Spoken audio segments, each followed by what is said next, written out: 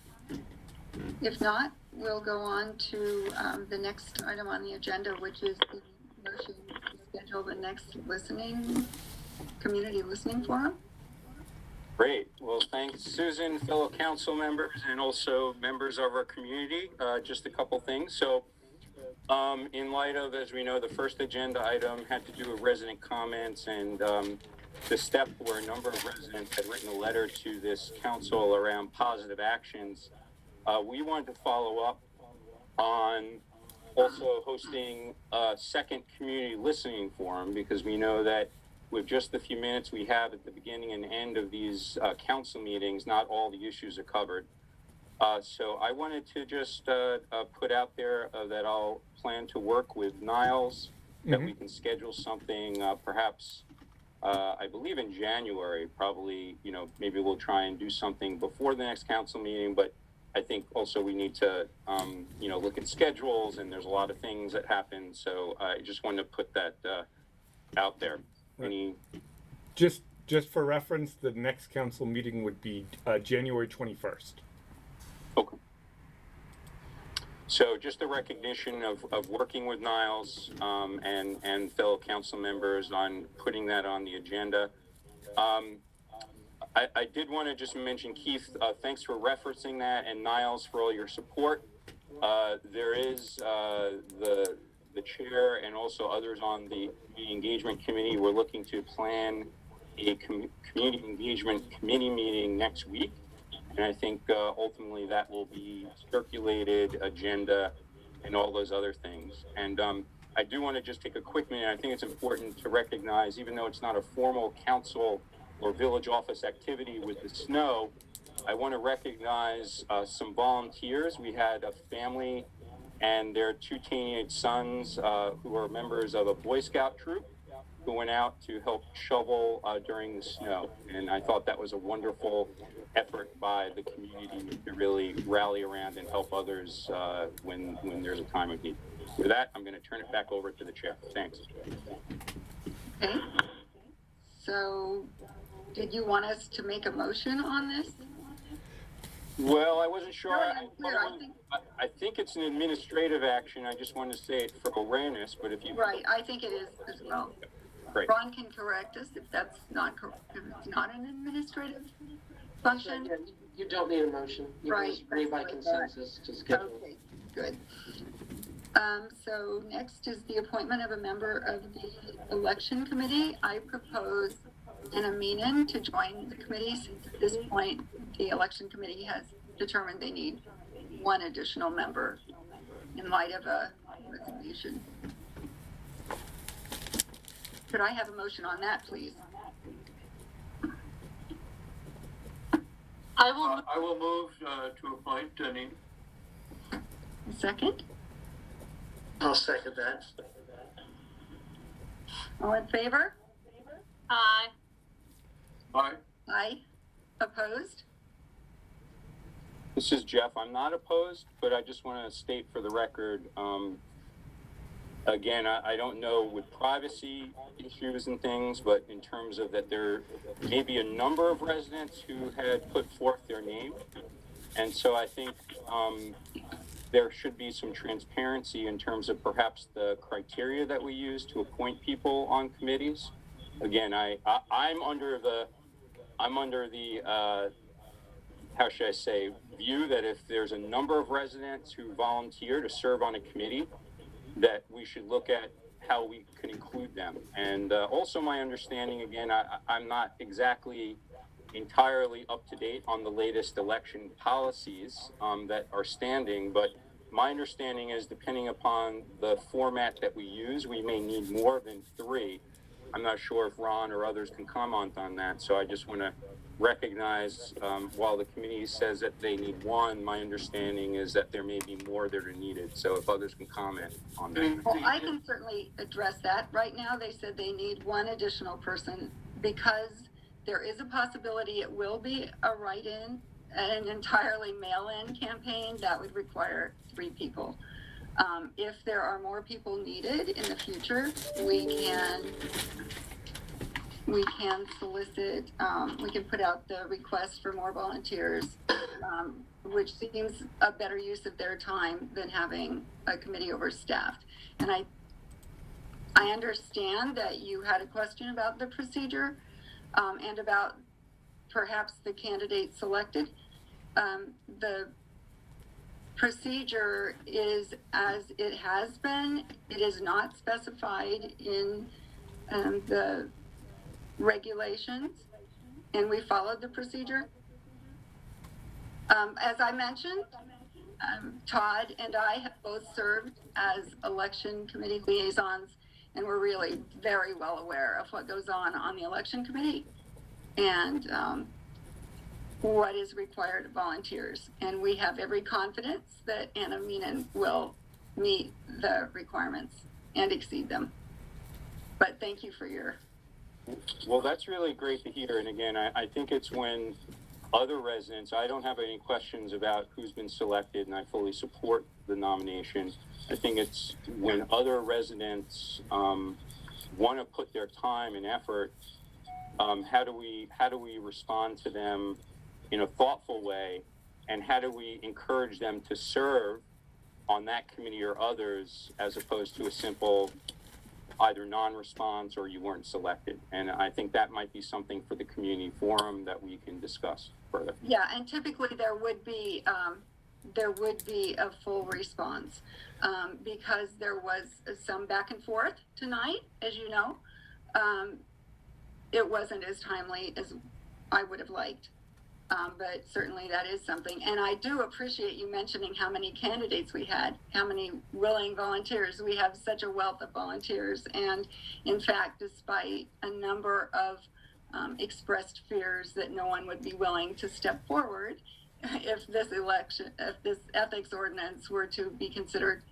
We had 5 candidates step forward for 1 vacancy, which I think is probably a record in VMA. So thank you all who did step forward and volunteer your time. And I am sure that we will be able to make great use of all your talents in the future. And I would also like to add to Susan's comment that we really value the people who are volunteering, and we were only going to choose 1. And it was a challenging choice. And want to invite everyone who volunteered this time to volunteer again. There's going to be plenty of opportunity, perhaps a new safety committee, and many other opportunities in the future. So don't go away, stay around and participate. Good point. Thank you, Arthur. And of course, the folks who wanted to join the committee who might not have been selected for that leadership position, we would fully encourage them to continue to attend open meetings, which we hope there may be others in the near future on the policies that are being proposed. Thanks. Thank you. Okay, next on the agenda is the Ethics Committee report out and recommendations. Is Mark? Hi. Hi, Mark. It's always nice to be popular. You're so popular. So I'm reporting on behalf of the Ethics Committee. I don't know whether or not Lori and Debbie are on the, I think I saw Lori, but I'm not sure if they're here or not. But they certainly will be given an opportunity after my report to add to what I say, correct what I say, or whatever. So the Ethics Committee met by Zoom on December 1st, following the posting of the notice and of the agenda on the village website in compliance with the Maryland Open Meetings Act. The full committee attended, joined by 5 residents who are not members of the committee, 2 members of the council, and the village manager. The minutes of the meeting have been posted on the village website, and I think they were posted on December 4th, not long after the committee meeting itself, all again in compliance with the Maryland Open Meetings Act. As announced in the posted agenda, the focus of the meeting was the committee's review of the most recent draft of the contemplated changes to the village's ethics code. As required by the Maryland Open Meetings Act, the committee had not previously met or conferred on the draft that we reviewed at the open meeting. I think, as we all know at this point, the contemplated changes are designed to add to the code's current ethics provisions the ethical requirement required by the village's existing oath of office that officials act with impartiality. I emphasized that the oath of office is an existing requirement for all village employees, village council members, village committee members, and the tree supervisor. It was formally implemented in 2019. It is not a new requirement designed by the Ethics Committee to give it sweeping new authority, as has been suggested by a couple of residents. I also note that the committee did not take up this matter without justification, as a few residents have suggested. As Todd Mann explained in his December 9th note to the village, Todd is the liaison to the Ethics Committee. The council specifically requested the committee's help based on 3 allegations over the past 5 years of an official acting with a personal bias, none of which could be investigated or resolved because there was no process or available forum to do so. This was the 4th draft that the committee reviewed, all in open meetings. Because of the work done on earlier drafts, there were a limited number of provisions that were the subject of comments by committee members, or for that matter, comments by residents. In that regard, in the notice of the meeting, we invited comments on the draft from village residents, and we asked that any such comments be submitted by the day before the meeting so they could be considered by the committee prior to the meeting. As a result of the committee's comments and comments from one village resident who did submit timely comments, the committee agreed on one substantive change to the draft, which was to eliminate a provision that would have permitted an adverse inference to be drawn by a party's failure to cooperate, and also agreed upon a couple of non-substantive changes. Following these changes, the committee voted unanimously to approve the substantive language of the draft, including the changes we agreed to during the meeting. One committee member qualified her vote in favor, noting that her approval of the draft was not necessarily an endorsement of the ordinance as the proper vehicle to address impartiality concerns, while the other 2 committee members approved the revised ordinance without qualification. Following the committee's decision, we entertained comments from residents. One resident who submitted written comments an hour and a half before the meeting began repeated her comments, most of which were repeats of prior comments that the committee had received, were the same as comments that were timely submitted or were matters outside of the committee's focus on the draft. After some give and take back and forth between the committee members and this resident, the substance of which are contained in the minutes, the committee again agreed unanimously on the revised language of the ordinance, with the same qualification by one member as I mentioned earlier. To be clear, all 3 of the committee members voted in favor of the substantive provisions in the draft code. 2 of the 3 members favored the code as the vehicle for these provisions, and 1 of the members withheld judgment on the appropriate vehicle for the provisions. Speaking for myself, and this is reflected in the minutes, my support of the code as the appropriate vehicle was based on my own research and analysis. As far as I can determine, while governmental bodies, including Maryland, Montgomery County, and neighboring villages, have widely varying ethics requirements, not a single body I can find establishes its ethics requirement in a volunteer or an employee manual. They all establish their ethics requirements through laws, codes, or through formally promulgated regulations or policies,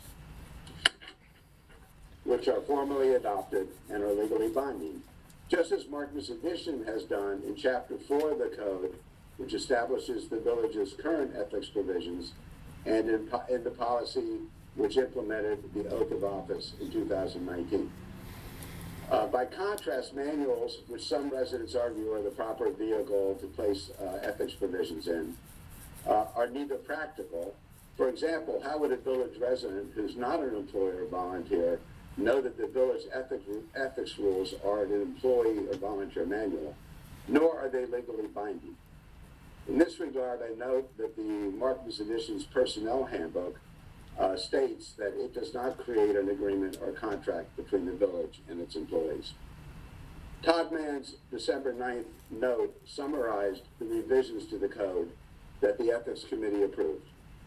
I want to make 4 comments about the revisions to the code, largely to put some context to some of the comments that have been made.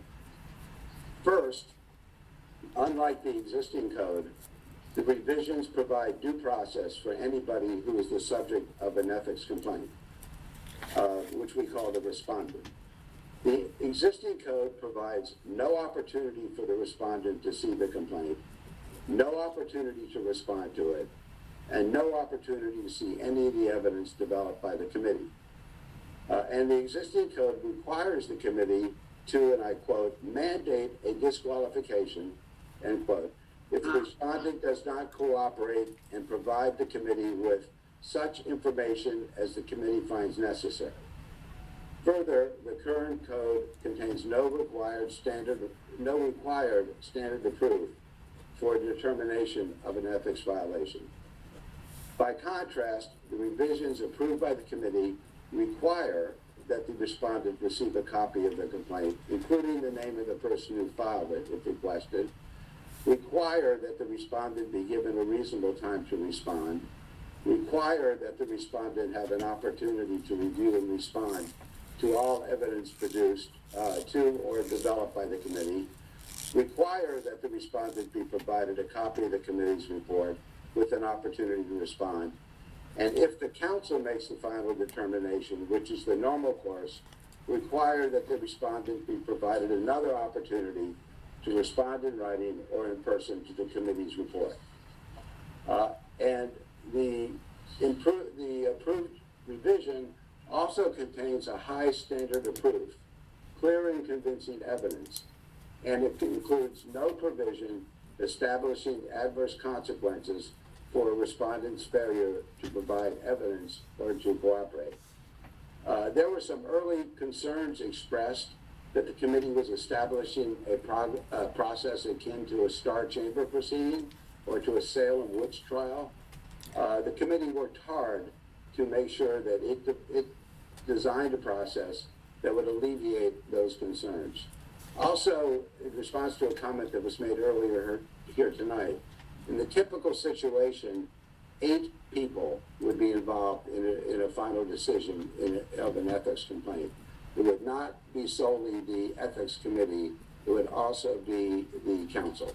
So it's not just 3 people being involved. That's my first comment. My second comment, impartiality is defined in the approved revisions to the code. The definition is, impartiality means making decisions based on objective criteria rather than based on personal bias, prejudice, or favoritism. It requires that officials be fair and not give preferential treatment to any persons or organizations in performing their duties on behalf of the village. Now, I will comment that that definition has not been the subject of any community comment up until tonight. It also is not a broad definition that encompasses all sorts of bad behavior, as a couple of residents have suggested. It is narrowly focused on prohibiting personal bias and favoritism, mandating objective criteria and fairness. As even one of the most vocal opponents of this change has written to me, we all agree that bias is a serious problem if and when it occurs, and we all agree that VMA officials must be held accountable. The revised code is designed to do exactly that: establish a process of accountability for a serious ethical requirement that protects both the village and its officials. As I said earlier, the village experience over the past 5 years, as conveyed by the council, provides a factual justification for revising the code. Some residents have commented that they fear that imposing accountability will discourage people from volunteering to join village committees. We, as a committee, did not test that concern, but I would hope that no village resident seeking to join a committee would object to being held accountable for his or her responsibility under their oath to act with impartiality. And if he or she does, I think it's probably better that the responsibility and accountability are clearly established, so he or she knows of the expectations before volunteering for a committee. Third, the changes that the Ethics Committee approved include confidentiality provisions that are largely enhanced from the provisions in the existing code. Under these provisions, which are explicitly designed, and I quote, to protect the privacy and reputation of the respondent, the committee and/or the council can meet only in closed session and make no disclosure when addressing an ethics complaint. The parties cannot disclose any information related to the complaint except as the respondent wishes to do, and the records of the committee and/or the council related to an ethics complaint are to be held as confidential, privileged, and not subject to public inspection except as required by law.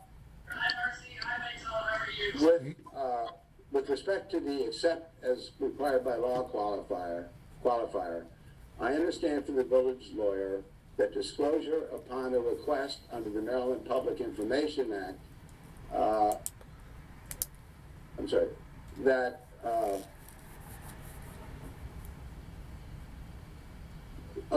the disclosure to a request of records related to a complaint that do not result in the finding of an ethics violation could be protected from public disclosure.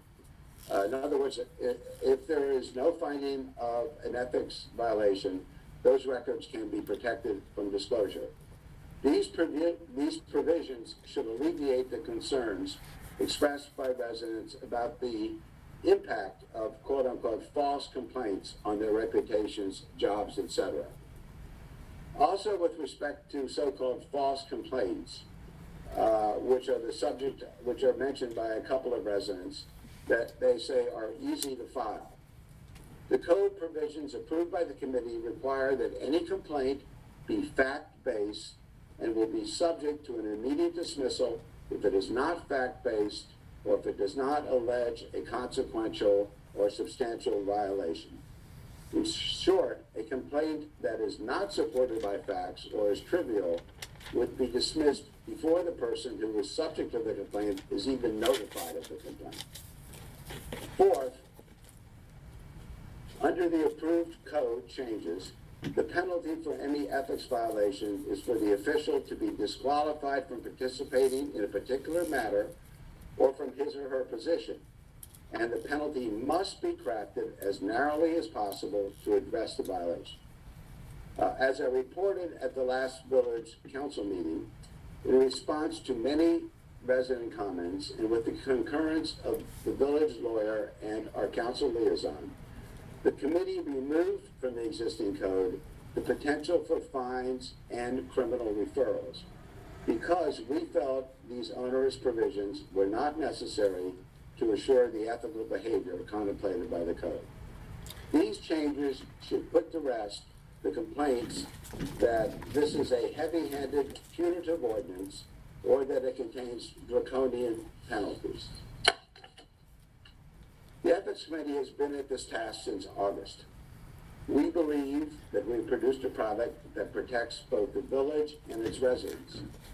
We have invited the participation of village residents at every turn, including before, during, and after our public meetings. The changes to the code that we approved incorporate many suggestions and comments from village residents. As chair of the committee, I sincerely thank the residents who have provided us with constructive comments. But as chair, I also firmly reject the assertions and inferences advanced by a few other village residents that we have ignored the village community, that we have not complied with the Maryland Open Meeting Act, and that we're building a self-serving nest for ourselves, or that we have undertaken a process worthy of Vladimir Putin. Those are comments that have been made. So after a 5-month process, the Ethics Committee passes on to the council for its action the revised version of the ethics section of the village code that the committee has approved. In that regard, I have forwarded to our council liaison, Todd Mann, a version of the code with the changes from the existing code that the committee has approved.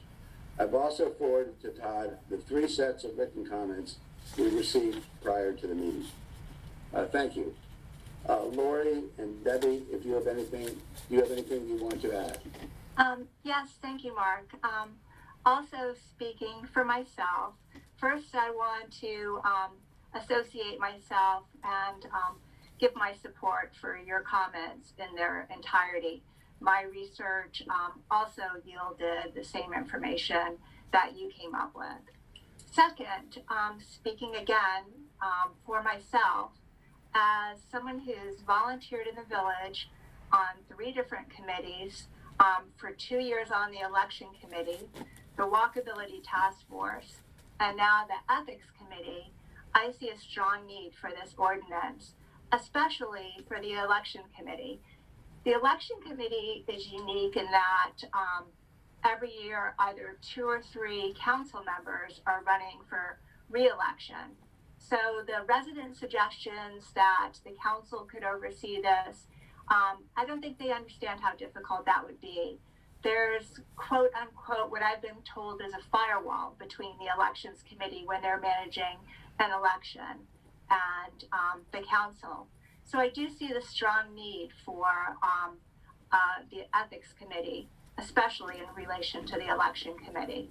I also want to note that one resident who otherwise had concerns about the ordinance sent me an email saying, of course, the election committee should be covered by an impartiality standard. And I did notice in the chat a resident posted something about what other municipalities do. And I want to point out that the town of Somerset has what they call a neutrality provision, which relates only to their election board, but it's much harsher than anything that we're proposing. There are no due process. In fact, if a complaint is filed, there's an open public hearing regarding the complaint. And finally, I just want to thank Mark and Todd and Ron for, I know you worked through 4 of these drafts, and we really did try to incorporate as many resident suggestions, and thanks to all the residents for a lot of really good suggestions. So, thank you. Good. I have a question for both the committee members who are here. Okay. I'd like to get your views on whether it is advisable, inadvisable, or immaterial confining this to the so-called statutory appointees of the election committee, the ethics committee, and those mentioned in statute rather than those that are appointed, like the community engagement committee, perhaps the safety committee, and others. Do you see a distinction here, levels of responsibility, levels of duty, that we could perhaps confine this to the statutory committees? So, Arthur and Lori, Yeah. so Go ahead, I Mark. must admit that I don't know enough about some of the committees to respond to that and what their responsibilities are. For instance, I will say that all committee members take the oath of service, so there must be some responsibility that they're signing up for. I don't know, for instance, about the tree supervisor, what decisions the tree supervisor is responsible for. I do know, for instance, on the walkability committee, and I know very little about the walkability committee other than I like to walk and I approve everything it does to make that easier. To the extent they make recommendations, for instance, whether to put a sidewalk on Chestnut Street, which I thought was mentioned last week, they're making, they're not making the final decisions, but they're making meaningful recommendations, which I hope will be done in an impartial manner. So again, I don't really know enough about what all the committees do, like the safety committee, which isn't formed yet. But if there are real recommendations with serious consequences, I would think that you would want to have impartiality. Well, I do think that, like, as Mark said, and I am on the walkability task force, it is an advisory. So we're not really making the final decision in terms of whether there's going to be a speed bump or whether there's going to be a sidewalk. But like the ethics committee and the election committee, they have a lot of power, especially election committee has a lot of power. So much more so, I would say, than someone who's working in an advisory role. I haven't been tree supervisor yet, so I really can't comment on that. And I don't know about the safety committee. But, as a compromised middle ground, I would support the council, election committee, and ethics committee being held to these standards. So if as a liaison, if I can just jump in, a couple things I want to do. One is to say to Mark and Lori and Debbie, you did a phenomenal job on this all the way through. You didn't rush it. You were thoughtful. You constantly appealed to residents, incorporated those comments. You listened. You responded, and you followed them. And where the comments were very applicable and warranted consideration, they were adopted by this committee. So in my mind, when you think about what kind of process do you want for how bills are made, at the very start of a process at the committee level, I think you guys did an awesome job, and really kudos to you guys. So thank you for that. Let's second that. Thanks. Thank you. Thank you so much, folks. And Mark, I really, and Lori and everyone on the committee. I'm sorry, there was a second part. Was that all right, Jeff? Or you want to jump in? Oh, no, please go ahead. I thought after the applause that I could go, so it's all you. All right, okay. So the other thing I wanted to do, and maybe this is where you were headed, Jeff, is that there was some comments in the chat, and then elsewhere about, and you addressed this, Lori, about what we found in other jurisdictions and areas, because that's what would facilitate whether we still drill down into a code or what other jurisdictions are doing. And Ron, I know you did some research, and I wanted to give you a chance to share with us your findings on that. Sure, be happy to do so. So at the last council meeting, I was tasked to take a look at some nearby jurisdictions and see what others are doing, and also think about what other options might be available. And I'm happy to share what I learned. So for the most part, what I said before holds true. Most communities have an ethics code, but it's limited to financial conflicts of interest. However, what I did discover, and which was interesting to discover, is some communities will extend the impartiality requirements beyond the elected officials and employees to election committees. And then it made me think more about the constitutional oath of office. So just a bit of background. The Maryland Constitution requires officials and folks who hold offices of public trust to take an oath to support the Constitution and act without prejudice and impartially.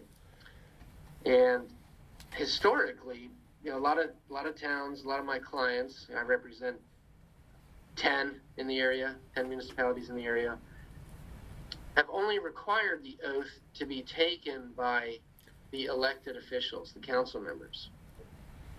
But in 2019, the Martin's Additions Council recognized, you know, after some complaints, that we ought to have everybody take this oath of service because, you know, frankly, we want everybody that's conducting village business to be held to the same standard. And in researching what other towns were doing, you know, I took a look at the constitutional oath, and, you know, as Arthur has pointed out in a prior meeting, the oath is required to be taken by, you know, anyone who holds an office of public trust. And it's not something that's defined in the Constitution, what it means to hold an office of public trust. But I have looked at case law, which helps define what it means to hold an office of public trust. And generally it means when someone is performing a duty or exercising a power that is held by the government. Another way to think of it is, you know, when someone's holding an executive office, right? And so out of the committees I looked at, and I only looked at small towns in the area, I looked at 12 in the area, 4 out of those 12 require the constitutional oath, which includes a requirement for impartiality, to be taken by their election committee members. And so then, you know, it occurs to me that those towns probably recognize that election committee members, based on their powers, are public officers. They're holding an office of public trust. The public is trusting that they're going to fairly execute their duties. And so in coming up with a list of options, one of the options I came up with, and I think Lori Mitchell and Len Wheely may have, you know, stolen my thunder there. One option would be to just require this impartiality and process requirements to those that might be deemed offices of public trust already under the Maryland Constitution, which would be those that exercise statutory powers, like the Ethics Committee, the Election Board, maybe the Tree Supervisor, but not committees that are acting in advisory roles only and not executing officer duties, like, you know, social committee, weatherman, what have you. With respect to what other options there were, you know, I basically came up with 5. Mr. Mark Efron already mentioned one of them, and that was to limit the sanctions in the code that would apply to a breach of the oath of office and limit it to mandatory recusal or removal. And it looks like that's already what the Ethics Committee is recommending. Secondly, you know, obviously to adopt code amendments to empower the Ethics Committee to hear the complaints that right now would have to be heard by the council, and then add a fair process and a uniform process that could be undertaken for that review. And the benefit of doing that in the code is it would have the force of law behind it. And then again, you know, sort of the middle ground, or, you know, the pawn movement, to quote Mr. Welly, would be just apply these new provisions to our offices of public trust, or what might be argued as offices of public trust, that, you know, frankly might already be required under the Maryland Constitution to be exercising their duties with impartiality. Next, to the extent that the amendments and spelling out the process in the code gives people angst, you could just amend the code to say the Ethics Committee may perform such other duties as requested by the council, and then adopt the procedures for the hearing process and the like in executive regulations. But one potential risk there is regulations can only implement the code. So if the regulations go farther than the code allows, then someone could always argue that the regulations are unenforceable. And then, lastly, and we already discussed it at the last meeting, just adopt an informal approach and not amend the code and just spell out the procedures in a manual or policy. But as I noted at the last meeting, a potential risk there is if it's not in the code, it's not going to have the force of law behind it. And as I think about how that might work, it would probably require all parties to consent to the hearing process, because there would be no obligation to do so if it wasn't in the code. But those were the options that I could come up with. Happy to answer any questions and talk about any of the other towns, if you wish. So, again, there were 4 out of 12 that imposed the impartiality requirement through the oath onto the election committee members, and Lori Mitchell noted that the town of Somerset has a process in the code for how potential removal might take place. The other 3 towns don't have a process specified in their codes. Thanks, Ron. That's my report. Happy to answer any questions. Thanks, Ron, for doing that. Jeff, did you have something you wanted to? Yeah, I had a couple brief comments, but before I launch in, I just wanted to be respectful because it's 8:28. We've got a lot on the agenda, and maybe Todd or Susan or others, how do we want to handle this? Because I feel that this could take up a lot more time, and we have a lot of other things to cover. What were your thoughts? Because we've got a community forum we may schedule. How do we kind of take all this information and where do we go? And then I'm happy to say a few quick comments, but I'm also happy to go more in depth. It's really up to you. Sure. So my thought was that nothing will get introduced today, but to make a recommendation to our attorney that he draft up language which would then be presented to us at the January meeting to decide whether we want to introduce it there, which would give us a chance to have a forum or whatever discussion before that begins. So that was my thought for process on that. Okay. Well, if it's okay, then maybe I'll just take a minute, perhaps a little bit more, but I promise I'll keep it brief, knowing that tonight is not a decision point. But I did want to just really thank everyone. I could go on for several minutes just thanking people, from the committee to the council members to the residents to Ron. I mean, there's been so much thought behind this, and I just want to put a couple things out there. And first and foremost, recognizing Todd's comments was, look, the committee was given a job, and in epidemiology, we say things like valid and reliable, right?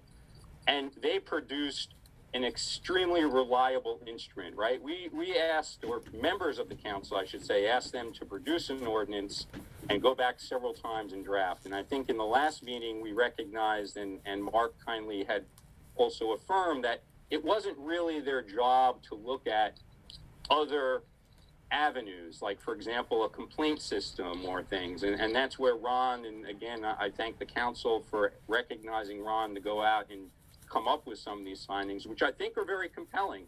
And they validate some of my own independent research, where I've reached out to other council members who I know very well in other sections of Chevy Chase around some of the things they've done around complaint systems and things. So also, one other thing I want to point, and then I'll wrap up very briefly, is, again, I think this process also recognizing a lot of the good things about the process. I think it also highlighted a lot of things that residents in their letter on November 12th and others have said about ways we can also continue to improve. And again, I think those will continue to come up. So for example, and I just say this may be my view and others may not feel this, but I feel Ron's research, quite frankly, is very compelling. And I think it would have been very helpful perhaps at the beginning when we were discussing this to have this sort of background of what are the options around a complaint system of, do you do an ordinance? And I think that would have been a really great place. So I just want to really say again, I want to thank everyone. I really want to thank all this information. I think it's very helpful. I think Ron's additional complementary information provides us a lot to think about. And I'm going to really look forward to discussing that, whether it's at a future community forum or another council meeting, because I do think that we have several really legitimate pathways around. First, let's have a complaint procedure that may not fully encompass simply ethical issues. I really, quite frankly, am compelled by the idea of focusing on public trust and perhaps folks on an elections committee around impartiality. Do I feel the same way about community engagement and other things? I don't know if I feel so strongly. So again, I think there's a lot of really good things to think about. I'm sure at the end of the day, there's going to be something that we take on as either a complaint system and maybe some references in the code around how do we deal with perhaps complaints that the council can't take on, whether they don't have a quorum or whatever. But again, all this information is very helpful, and I look forward to that discussion. Thanks a ton, and back over to you, Doug. All right, thank you, Jeff. I appreciate that. In the interest of time, what I'd like to suggest that we're still in the how the bill is made process, and what I would like to do is to have a motion to ask our attorney Ron to draft up language to take what the recommendations from the ethics committee and turn them into language as an ordinance for us to be able to look at the next council meeting and make a decision at that time whether we even want to introduce the ordinance then. That would then trigger an additional 30-day period for comment and discussion, giving us ample opportunity on either side to have a forum and more community comments. So I'd like to make that motion. I so move. Do I have a second? I will second. Todd, I have Arthur, I'm not sure if you wanted to go because I had a question. I was just voting aye. Go ahead. Okay. So, Todd, again, I just want to put forth, so I want to be clear. It sounds like what other members of the council are acknowledging is the fact that the committee, working with Ron, will produce another draft of the ordinance. What I want to understand is there's a number of options through Ron's research and other things, including myself, frankly, around options for a complaint system, and then these other options around different ways of looking at this. Do you focus on public trust? So how do we balance those options in addition to the ordinance? I just want to have clarity on that. And is that a separate work stream than the first I that was proposed, which is go back and redo the ordinance? I just want to know how these other pieces also get out there for discussion and further. How we get out there through regular discussion we would have. Right now we don't have anything to work off of other than asking our attorney to draft an ordinance, which would then start that part of the process. We've been entertaining comments all the way through on this process, and we'll continue to do that as we march through. And if other options emerge when we're getting ready to either introduce or vote on that, if they're compelling enough to that the council agrees that we go down a different path, and I think that's a decision we make at that point. Okay, I think there's also a distinction between the recommendation that the ethics committee has been working on all this time and the actual ordinance that we would be reviewing after Ron drafts it, right? So it's just the second step of it. not to say that we won't continue to discuss it and possibly tweak it or entertain various options at that stage. Yeah, I think the alternatives that Ron presented really, from what I can think, encompass the universe of things that could be done. And we can be thinking of those options, putting advantages and disadvantages and a matrix against each one of them. And I've been swayed back and forth. A few days ago, I thought that after what we have learned, we have really gone through a learning process in this. That going back to where we were originally was perhaps the best way to go. That the council simply handle it the way we handle everything else. Well, I should say everything else. Handle employment and committee appointments and do it in closed session. It's at will, and there's no process, there's no due process, there's no evidence except what we call for. There's no requirements, and we simply do it. And that is one of the options, but as already been mentioned by Mark and others, it leaves out all the steps, the procedures, the guarantees. It's nice, neat, clean, quick, and doesn't require anything new. I'm not sure I'm leaning in that direction anymore after hearing all the good arguments for why we should have due process procedures, putting it in law, rather than in the dark of night.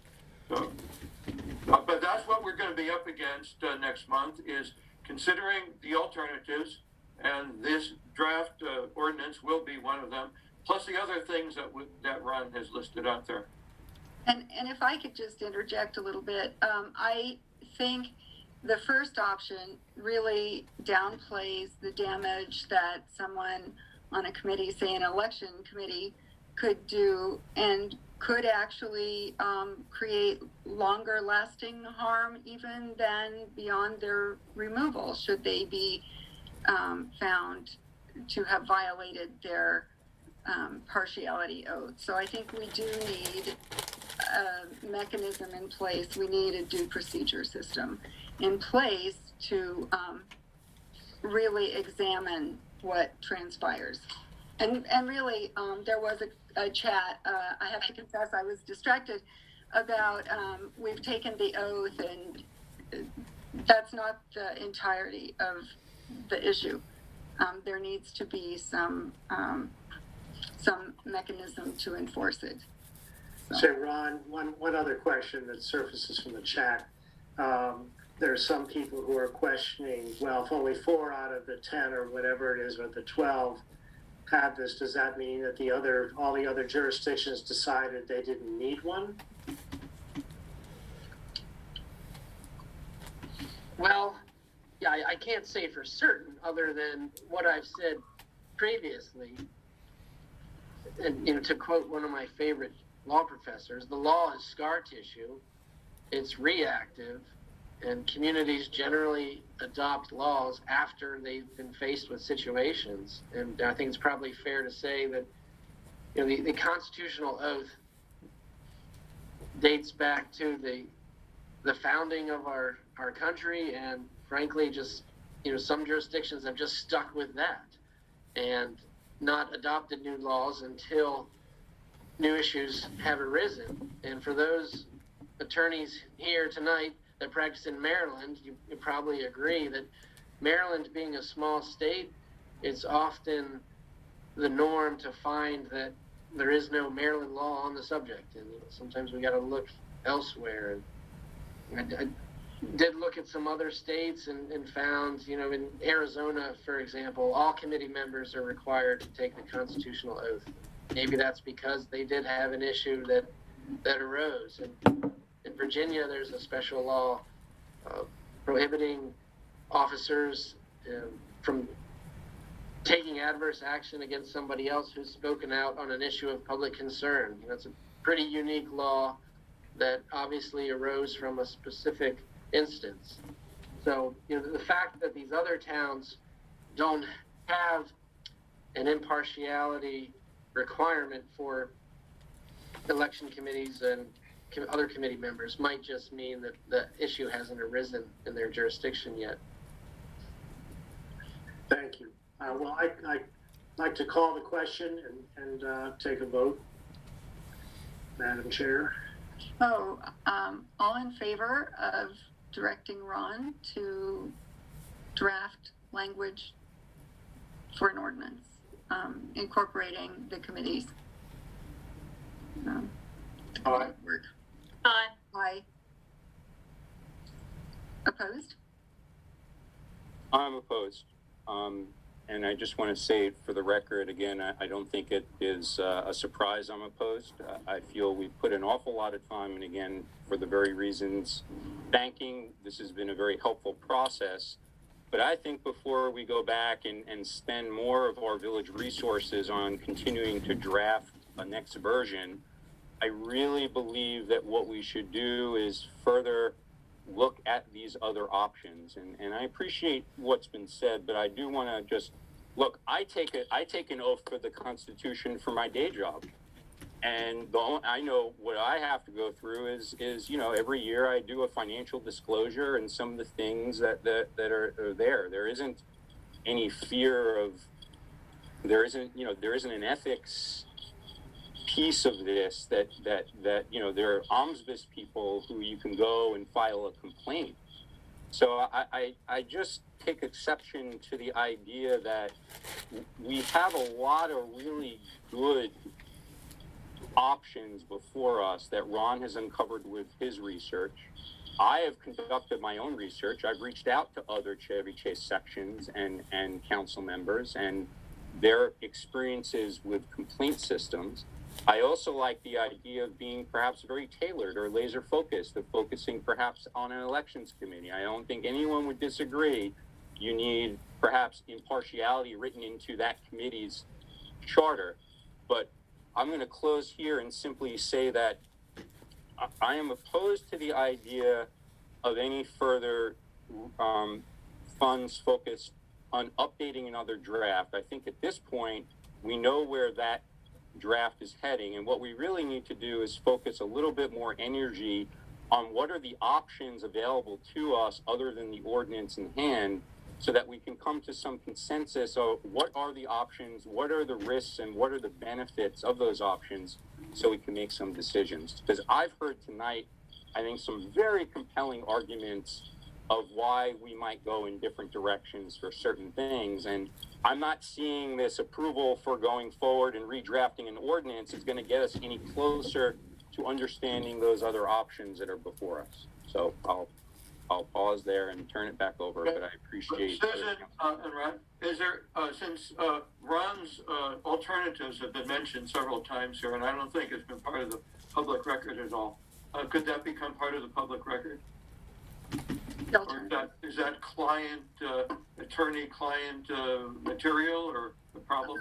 I think we could waive it. I mean, I don't think it can be reproduced with, there's not really a reason not to waive the attorney-client privilege. I was just going to say, you know, what I said tonight is on the record. Yeah. You know, that it can be reproduced into a document if you like. Okay, yes, I would like that, so everyone else can see what Ron came up on, what we've been working with. And may I ask a question, just so I'm clear? The tasking is to draft an ordinance in accordance with the recommendation from the Ethics Committee, correct? That's correct. Discussion will start from there. Okay. So if I can interrupt, Ron, I gave Todd a copy of what was approved by the Ethics Committee at the December 1st meeting. So he has and if Todd can't find it, just send me an email and I'll send you a copy of it. Okay, thank you. Darn, okay. And I just want to also put, Mark, I know you mentioned something, and I just want to say this out of respect, as a quick line item. I think that this actually has had impact. I know you said there was a comment saying we don't know, but the reason why we had to appoint a new member to the Elections Committee was a former council member actually had resigned over those concerns. So I just put that out there. I mean, it has had an impact. We've seen others say that they have questions, and it's not necessarily a hypothetical. I mean, we've had an impact on it. And I do think it's something to consider. At least I consider it.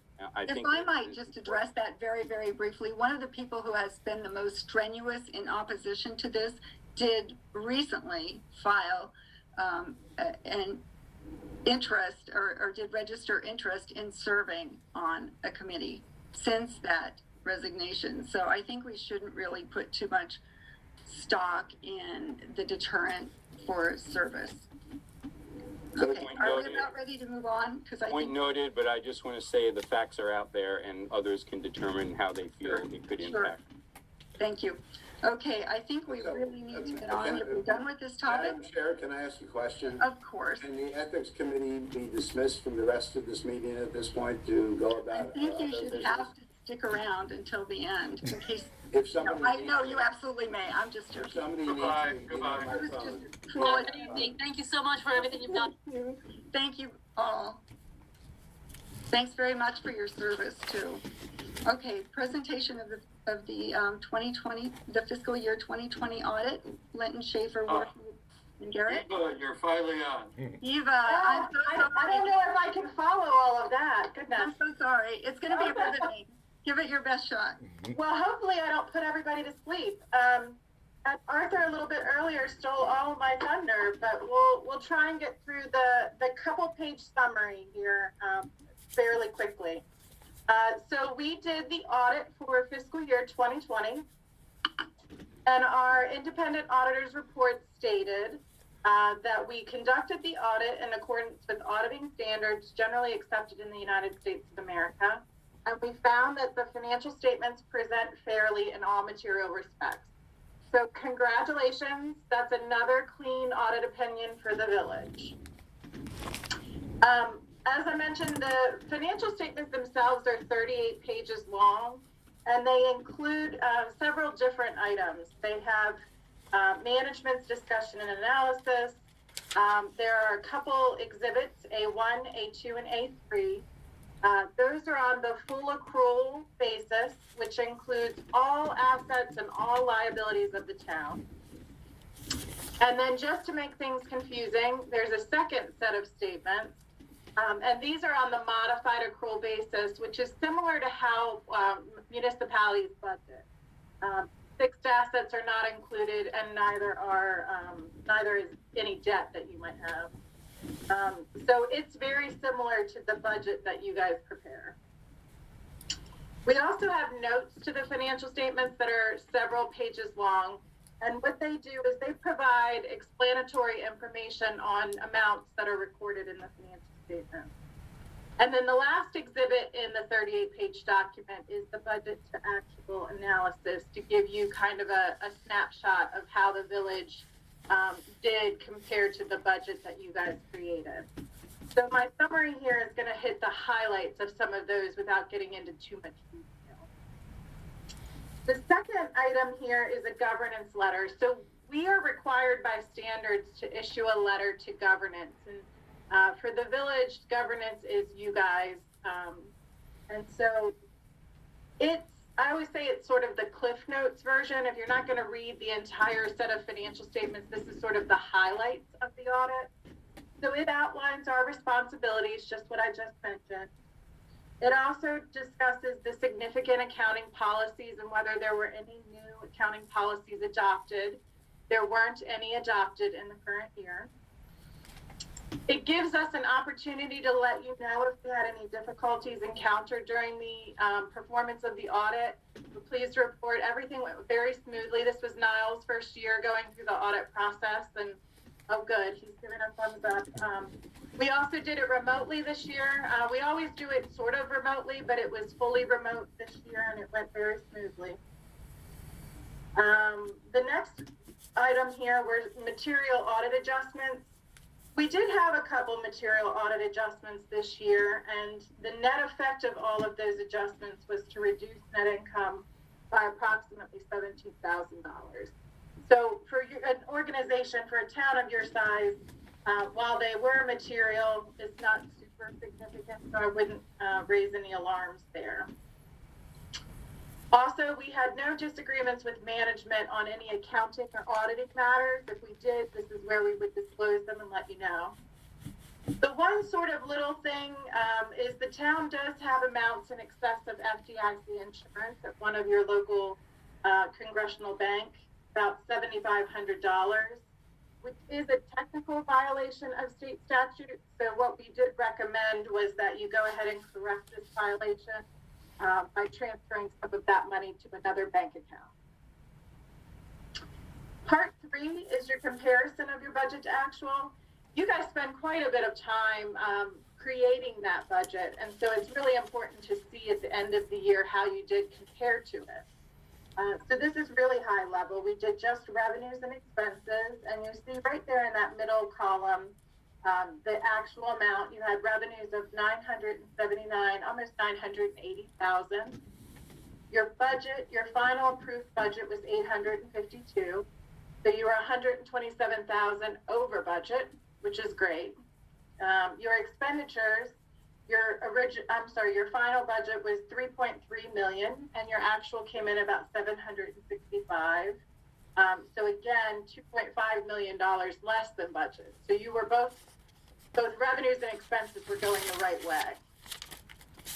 So overall, you had net income or revenues over expenditures of about $215,000 last year. On the next page, page 2, we talk about, in section 4, we talk about significant budget variances. And so, as always, you guys do tend to budget pretty conservatively with the income taxes, which is a good thing because that's a highly, what's the word? It can fluctuate, volatile, thank you. It can fluctuate greatly from year to year, and we do have that trend analysis we'll get to in a few minutes that shows that. So that was about $64,000 over budget. Interestingly enough, the pandemic, one of the strange side effects that Niles and I discussed of the pandemic were permit fees increased significantly over budget. So there must be a lot of new construction and new building going on in the village these days.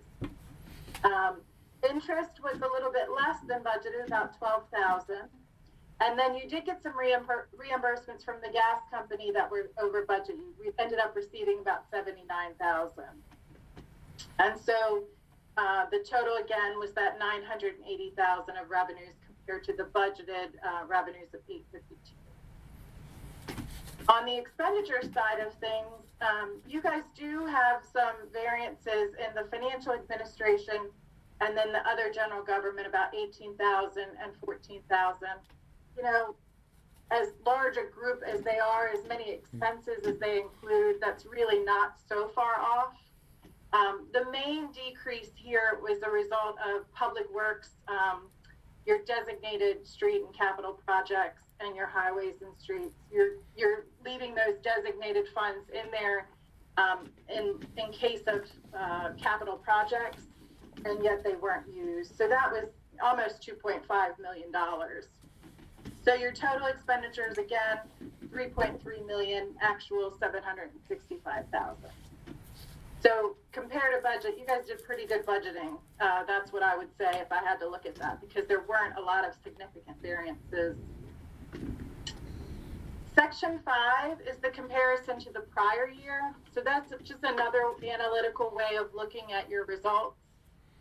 You guys are a fairly stable town, so it does make sense to kind of look at it this way.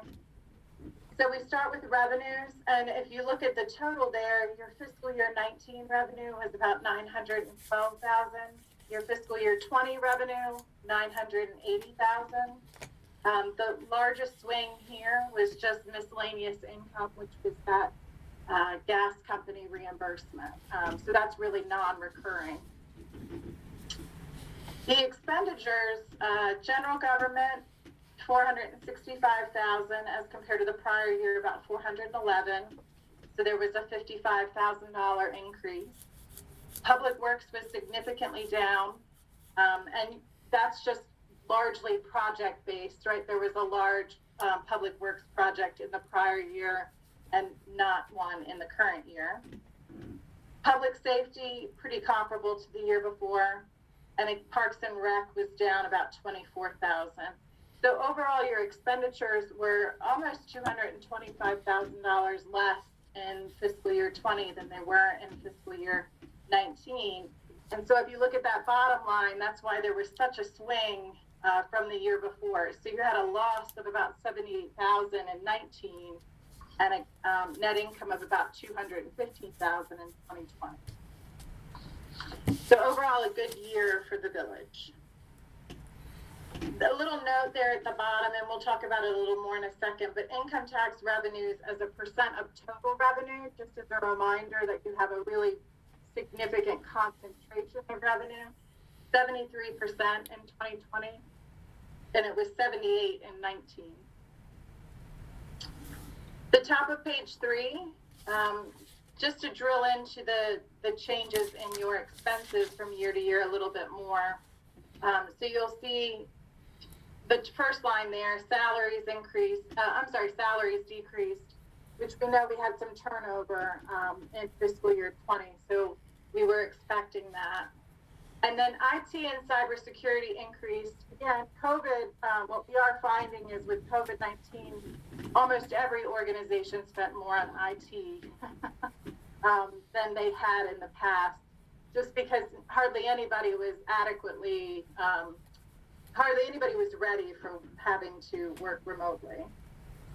Leaf vacuuming was up compared to the prior years, but snow removal was down, weather related there. The right-of-way landscaping was up about almost 14,000. But again, community events were down significantly as a result of not being able to hold so many community events. Again, we're going to blame COVID for that. Building review and permits, we just talked about the revenue was up, but the expenses associated with that were also up. Again, we didn't have any street work or any significant street work in fiscal year 20. And then all other expenditures fairly comparable, about 19,000. The last section here is the balance sheet. And so you see in the total line, total assets, last year, fiscal year 19, of almost 2.9 million. As a result of that net income that we just talked about, the balance sheet, the total assets increased to 3.1 million at the end of fiscal year 20.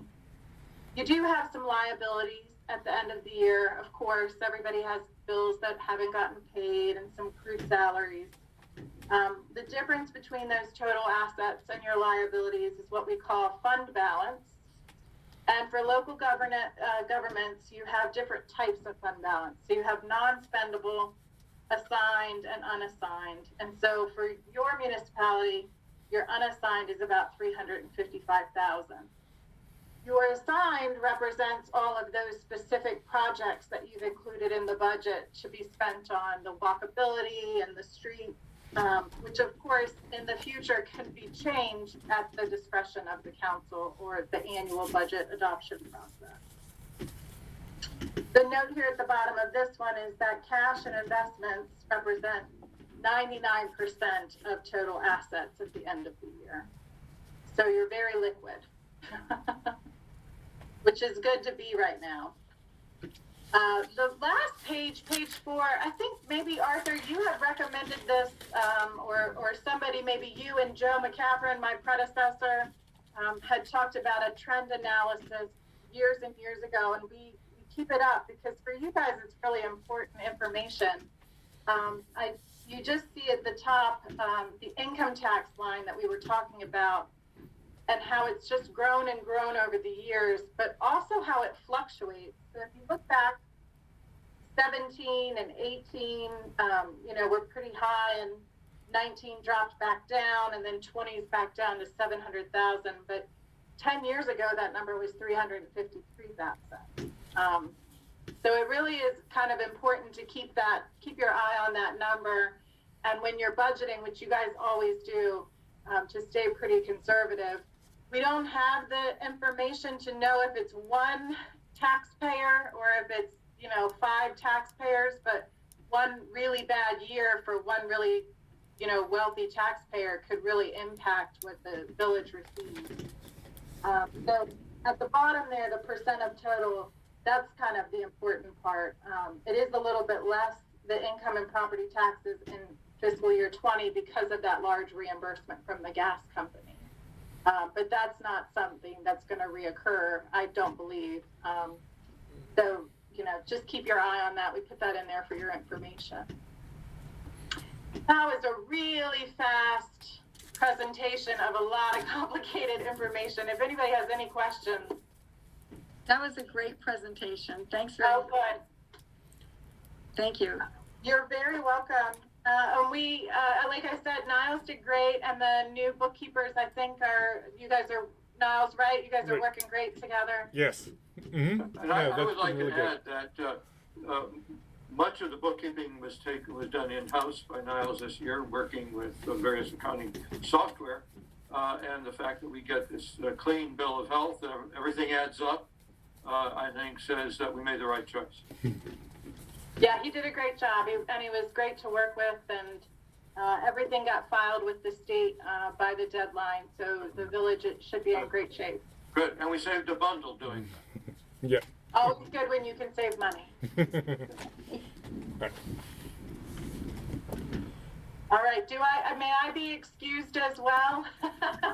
Yes, and Eva, thank you so much for your patience. That was a really great presentation, and you've relieved all our financial worries.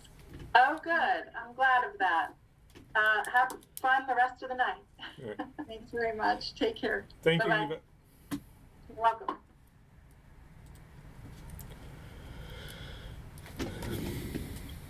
Okay. So, is Katya ready to do the annual survey results? Am I ready? Oh, let's have it. Okay. So we talked about the survey briefly in the October council meeting. We ran out of time in that meeting as well. So what we talked about was just the multiple choice questions that are standardized year to year. They allow us to track the general mood with the larger population of residents that choose to respond. And if you recall, the main conclusion from that was that we are tracking remarkably consistent year to year in resident response rates and also in how they perceive village operations, how effective they are, how happy they are with the services that are being provided. Now, we also have throughout the survey text box responses that we analyze and summarize for residents every year. And so this is the part that we have not discussed, and I'm going to delve into that now. Of course, every year it provides us great input into opportunities for what the council can consider going forward. There are usually some themes in the survey depending on what the hot topic of the year is. So I will try to address that before we go and talk about each individual question. I will try to go through it really quickly once we get to the individual questions because it's late and we've run over practically every item on the agenda so far. So here we go. So the highlights that I wanted to touch on. Number one, there is an interest in the community to reevaluate our trash needs as they have evolved in the last decade. So we've seen over the years that some residents have brought that up in the past, but this is the first year where I have seen a tremendous amount of residents actually comment on our trash collections and suggest alternates to the schedule. So some of the changes that we could consider, I'm not saying we aren't making the changes, I am simply suggesting to the council to think through and engage with the residents more on this topic. So some of those things are more recycling. So like recycling twice a week because that item has gone up tremendously for many households, right? We order so many things on the internet these days and there's just tons of boxes. Less regular trash collections because we actually have less of that now. So maybe moving that to once a week, and we know that's the most expensive item. So that could possibly fund some of the other changes. Monthly bulk trash pickup. So we've had that in the past. So a lot of residents are asking not to do that bi-monthly, but do it monthly instead, so they can plan on a certain collection every month, right? And lastly, but not least, a paid composting service. A lot of residents that are using it now really want the village to subsidize it fully. In the prior years, what I've seen is that there's basically a 50-50 split. Let's pay for composting versus I don't want to pay for other people's composting, right? So it wasn't really a clean-cut decision for us whether we finance it or not, because there were enough residents that were opposed to it. This year, I'm actually seeing more of a support for it rather than the voices against financing.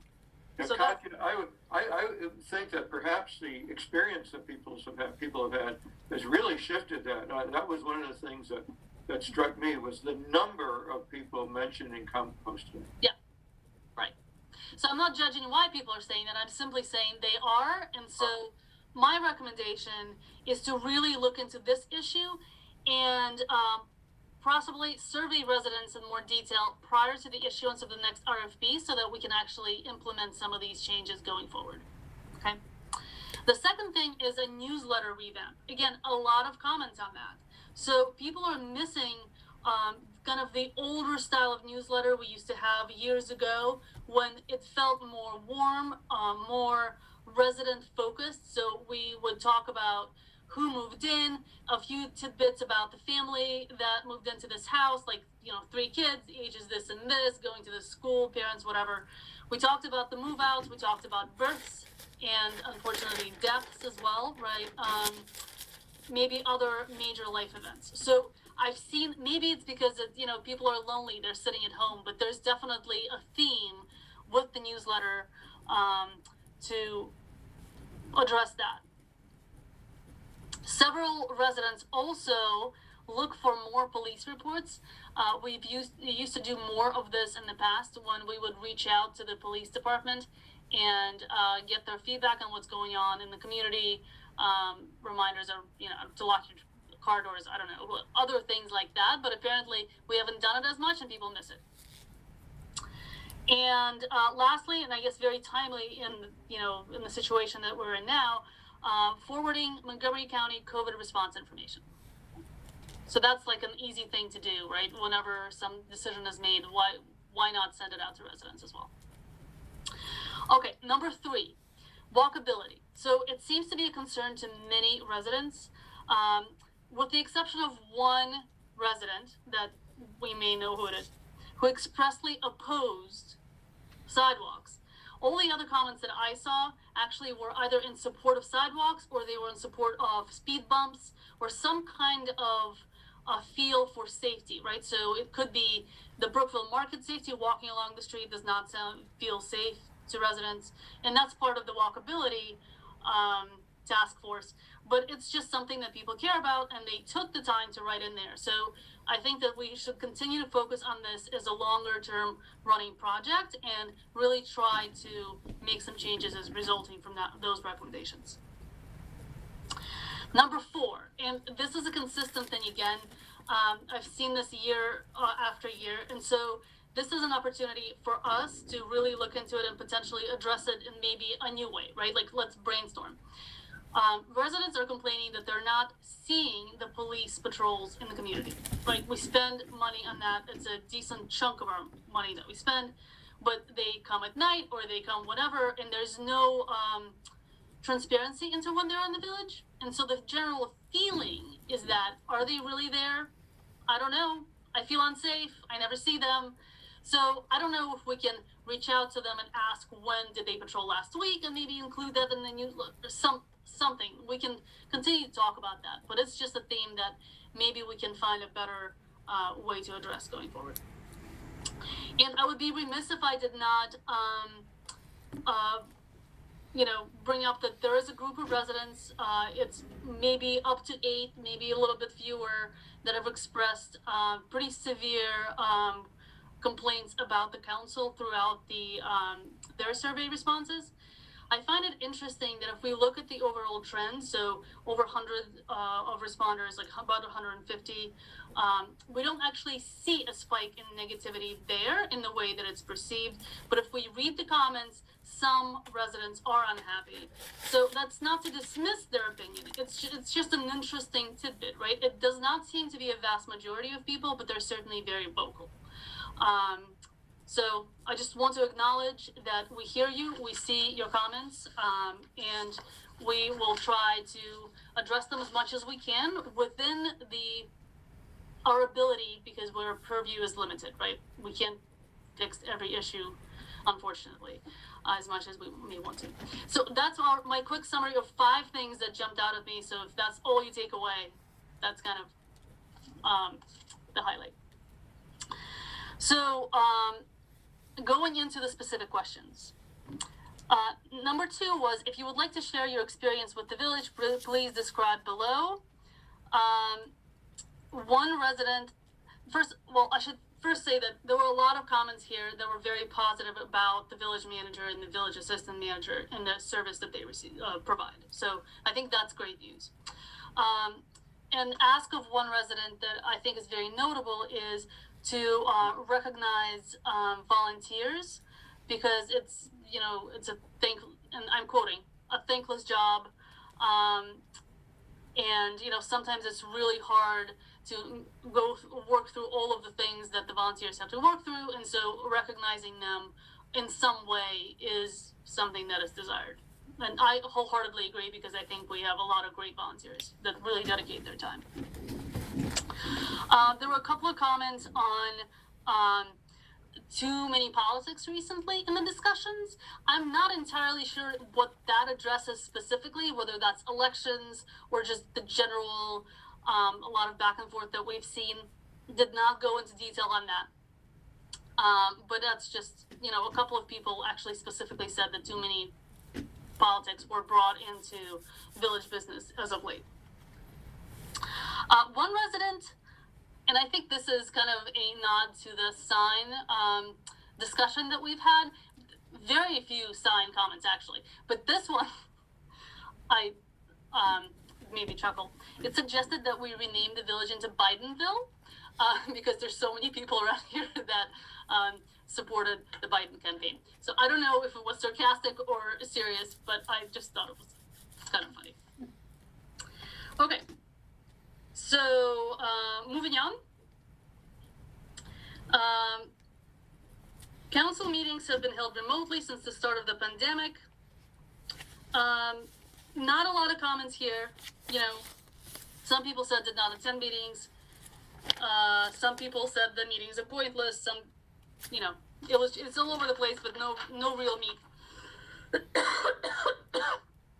Then, okay, so this one is always a really juicy one. Number 6, most of the village budget is spent on providing our residents with services. So basically, would you like to see any changes? Now, the theme here is always, some people don't want to see changes because they don't want to spend more money. And then there's a theme that people are saying, hey, this is my opportunity to ask for everything. So some people list lots of stuff. So the one thing that I took out the most from here was the trash collections. Whether it was decreasing trash to once a week, or bulk trash, or composting. I mean, there were probably 25 residents that actually referenced trash. So that's why I brought that up as number 1 issue, because that's what people apparently really care about this year. Police specifically was called out by 5 residents. Some of them were saying that they want more police. Some of them were saying that they don't see police. So that could be interrelated. And then I love this one, and every year this is brought up, and I understand why it's not part of our services package at this time, but there's a consistent group of residents that brings up shoveling the snow for the elderly, because that has always been the favorite kind of staple service we provided for a number of years to our residents. And of course, one of the years that we had tremendous snowfall and much lower income, we had to discontinue that, and that's why we're not offering it again. But that continues to come up as something that, yes, please bring it back if we have the financial ability. Okay, so those are the highlights there. Number 7. Number 7 was the village staff sends regular communications to residents about upcoming events, issues under consideration, and messages from the local municipality. So here there were a lot of comments about the newsletter, police reports, and recirculating messages from Montgomery County about COVID response. Some of the other ones were kind of overlapping with the other answers, so some residents actually repeated their comments in every opportunity, so it was very repetitive. But those were kind of the main points addressing the communication method. Okay, moving on to number 8. Do you believe the 2020 election was conducted in a fair and open manner? Sorry. So a lot of people like the mail-in option, and they support it. They are saying that, hey, let's do this going forward, and that is great. Surprisingly, and I haven't seen this in the past, a number of people thought that we're asking about the general election. And of course, it hasn't happened yet in September when we did the survey. So they were saying things like, what do you mean? How could I know? Well, there was just confusion. Or they were talking about maybe learning more about the party affiliation of the of the candidates, which of course also doesn't apply because we don't have parties in the village, right? There was kind of, maybe it's an opportunity more to educate in the beginning of the election cycle about what we are, and that there are no parties, and these are just the local volunteers running for local office. But it was just interesting that there were some misconceptions there that were not present in the past. The candidate forum was seen as a very positive thing, and residents who attended liked to attend. However, there was a comment that many residents submitted questions that were not asked by the elections committee, and of course the resident was quite unhappy about that, and felt like that wasn't fair. Okay, so that concludes the meat of the elections piece. Then question number 9 and 10 were both on elections. I'm going to talk about both together. Question number 11, which events did you participate in? Not much to say there. I mean, right, we were shut down in March, so not many events to really talk about there. And then question 12 asked about what other events would you like to participate in. And this was just kind of the usual thing, right? Like some people want the adult events, some people want the kid events, some people want adult and kid events. But a lot of people reference not now, for obvious reasons. There's a pandemic. So whenever that resumes, maybe next summer, the suggestion, and I think that this piece, and I'm going to ask Niles to forward this to the Community Engagement Committee, maybe just the media comments, not the NAs and, but ones that actually suggest things. Somebody suggested, a food truck event that is done in Section 3, knife sharpening, dog play dates at the park. Maybe once we all come out and we actually see people, that would be a great idea. I thought, wow, I would just love to attend any of those things. I'd also just like to get out of the house. Just saying. Okay, moving on. Welcome package to new residents. So this is something, again, we did in the past. We actually financed it. I think the budget was maybe $10 or $20 per bag. But the community engagement would deliver this bag of like a bottle of wine and a directory of residents to the house and like burger cookies from Brookville supporting our local supermarket. Right. Yes. So I don't know. I don't think we're still doing that, but yeah, we've still given out welcome bags. Lauren is giving a thumbs up. She did one for us. One question that did come up was the question or that I had, just putting myself out there, is a question of giving wine versus some other thing. So because there are issues, even in the employee handbook, it talks about not having alcohol on the premises here. So what I did instead was give people gift cards to La Ferme, because they were the only ones. I talked to various businesses about getting gift cards, but that was one effort that we did. And obviously during this time with the pandemic and things like that, supporting the local businesses there by giving gift cards. So that was one slight thing with the welcome bags that I just wanted to throw out there. Okay. All right? Great. Okay, and this is basically is almost done, right? So there was a question, would you like to volunteer your time? And, you know, there was some comments there, but nothing really meaty here. Is there anything else you would like to share with the village? This is, as often is, this is kind of a summary of that first question, number 2, where people say the same thing in the beginning and at the end. Maybe rephrase it. So I found that basically most things that were addressed earlier in the survey were also addressed here.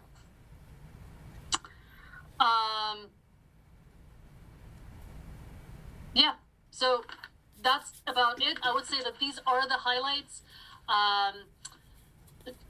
The only thing, this is something we talked about already, so I didn't dive into it too much, but there was some comments about the resident forums, and of course we started doing that, and we talked about tonight's meeting that we're gonna do it again in January, so hopefully that subset of residents that wants to get more of that kind of an engagement will feel like they are more engaged and have more of an opportunity, and are more kind of brought into the, I don't know how else you could be even more brought into the ordinance process that is now very robust.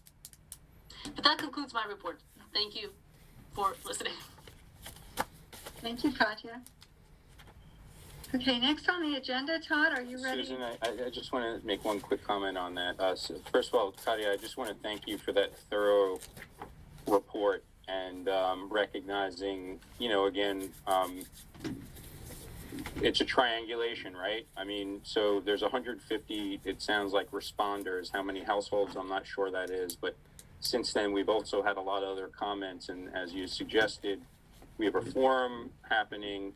We have the community engagement where I think that'll be great that those recommendations could be shared.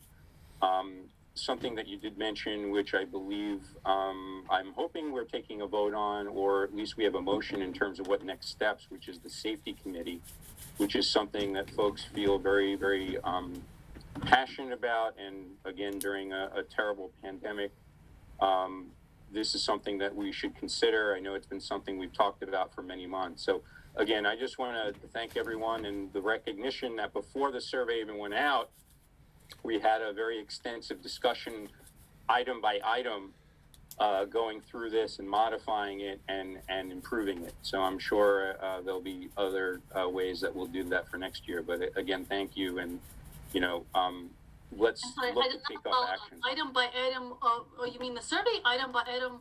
What do you mean? Yeah, when we had our planning discussion, if you remember, and we were there late in the evening past dinner, and we were going through each item on how do we strengthen each item for this year's survey. Oh, so what you're suggesting is that for next year's survey, to include the safety committee as... No, I was separate, sorry. Okay. What I was just saying is that I hope we take up the safety committee today, because it was one of the things that you mentioned as important, and I want to recognize your effort leading this, that we did have a planning discussion around how this survey came about, and that we actually went through every item carefully to see how you know, relevant it was for this year. So that's all. Great. Thank you. I actually did not see a ton of comments on the safety committee requests, but could be the timing, right? It was September. Maybe by now people have changed their mind. So I didn't bring up the safety committee specifically because I only brought up things if I saw it as a theme. So at least, you know, 3, 4, 5 people brought it up.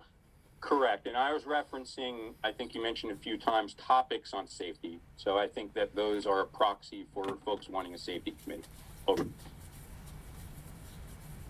Okay, if no one else has further survey comments, Todd, would you like to start the discussion on the election committee? Sure, thanks, Susan. What I'd like to do is just give Tiffany a chance just to explain what her committee has put forward, and then we can decide on moving that forward. So if that's all right with you, Susan? Sure. Okay, thanks, Todd. So, according to the charter, the council appoints an election committee, and the election committee operates according to rules and procedures adopted by the council.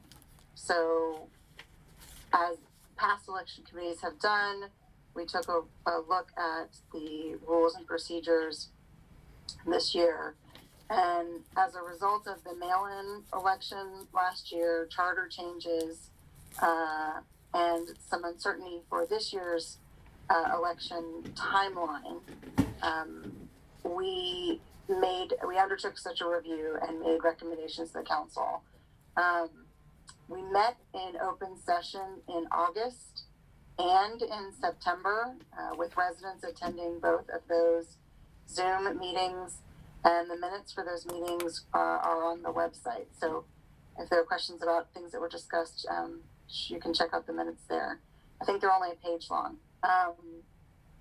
We reported on our progress at each of the monthly council meetings, and at October, we said our conclusion from our September meeting was that we were going to recommend to the council that there be 100% mail-in option if the county and state hadn't lifted their limitations on mass gatherings. And we noted that we would be working to update the committee documents to reflect that recommendation. So what was forwarded to the council for the November meeting is based on documents the committee worked on over the past years. They should look very similar to folks. There were a few things that we defer to the council on, questions regarding qualified voter and whether to retain provisions about yard signs and gifts. Both of those provisions date back to 2016. So, other than that, it's very, very simple. If mass gathering restrictions haven't been listed, then the committee recommended that the council elections be held by all mail-in. It was a great participation rate last year. We would hope to build on that this year. And that also, just for those who aren't as familiar, there's a state requirement for absentee balloting process, unless we run 100% mail-in election. So, Todd, I think that's it. If there's any questions, I'm here. All right, thank you. Tiffany, a quick question. If we are to go to a 100% mail-in, as we expect we probably will, the council will have to pass new ordinances. As I believe that the one we had last year was an emergency one that is 60-day limit.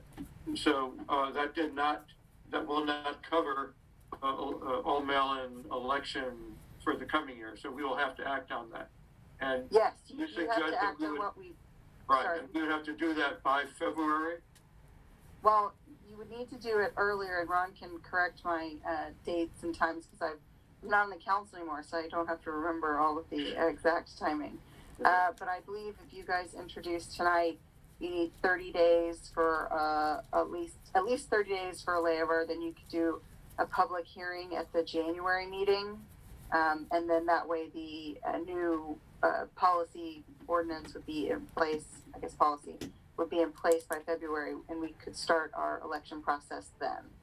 And we did back out all of the dates based off of the charter. And just so everybody recalls, the charter was amended last year as we were authorized to do by the governor's executive order.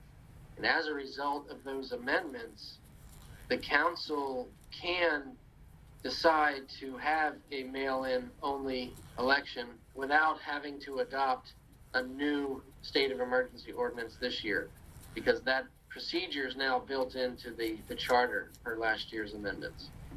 Oh, so Ron, does that mean we're set? We don't have to do anything? Well, you do have to approve the election rules that are presented to you tonight. And as Tiffany noted, there is a provision in the charter that provides that ordinances and regulations need to be introduced at least 30 days before they're adopted. So this would be introduced tonight and then potentially adopted at the January or February meeting. So we would introduce the report, the election committee report, and plan. That's what we would be. Correct. Yeah. Okay. And it has. Yeah. Okay. So I would like to make a motion to accept and introduce the plan and policy recommended by the. Todd, before you do that, I just want to, there's a couple things I wanted to just say. So Tiffany, first of all, I want to thank you and other members of the committee, also others who aren't serving but had served while this was being discussed, and our new resident volunteer who's joining. So I do want to just, it's late, but it is a really critical thing to discuss, which is it starts off with the 100 mail-in, and that really is important. But then it's sort of qualified by if not lifted. And we have to make some decisions very soon on whether or not we're having 100% mail-in. And I'm not entirely, quite frankly, understanding of what's being introduced right now. I think we have to make some decisions. And I'm also a little concerned about tying it to state level versus making a decision on what's best for our community. And I think that there is a significant number of folks, and it gets to safety issues as well, that would feel very uncomfortable at this point in time of any option that would lead to an in-person activity as early as May. So I think, again, I want to have a real good understanding of what it is that you're introducing. And Todd, it seems like you're a liaison to two committees. So, kudos for all the work that you're doing on this. But I guess as a public health person, I really want to have a very clear understanding of what's being introduced so that we're not going down a path that's leading us to an in-person election. That's unclear to me, because if we have to make a decision by January, why are we even qualifying an if? I mean, are we really going to say in January that we're going to have an in-person? Or are we making a decision in January saying we need to do a mail-in? So I'd appreciate maybe Tiffany, if you could perhaps address that. And with Todd, what is it exactly that we're proposing? And I think with a new person on the committee, are we having an open meeting very soon to perhaps have more public comment on what the options are? Because I'm confused, so maybe other people need to have more time to understand what exactly is being proposed here. So what the committee decided to do was to, again, give back in deference to the council. If there are still limitations, our recommendation would be 100% vote in.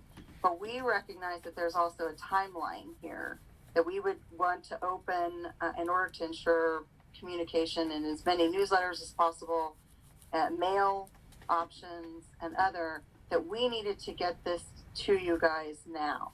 So using last year's documents for process, we said to the council, if this is still a limitation, even when our process opens, when we have to start our nominations, when we have to start our period, if there are still limitations on mass gatherings, you can decide.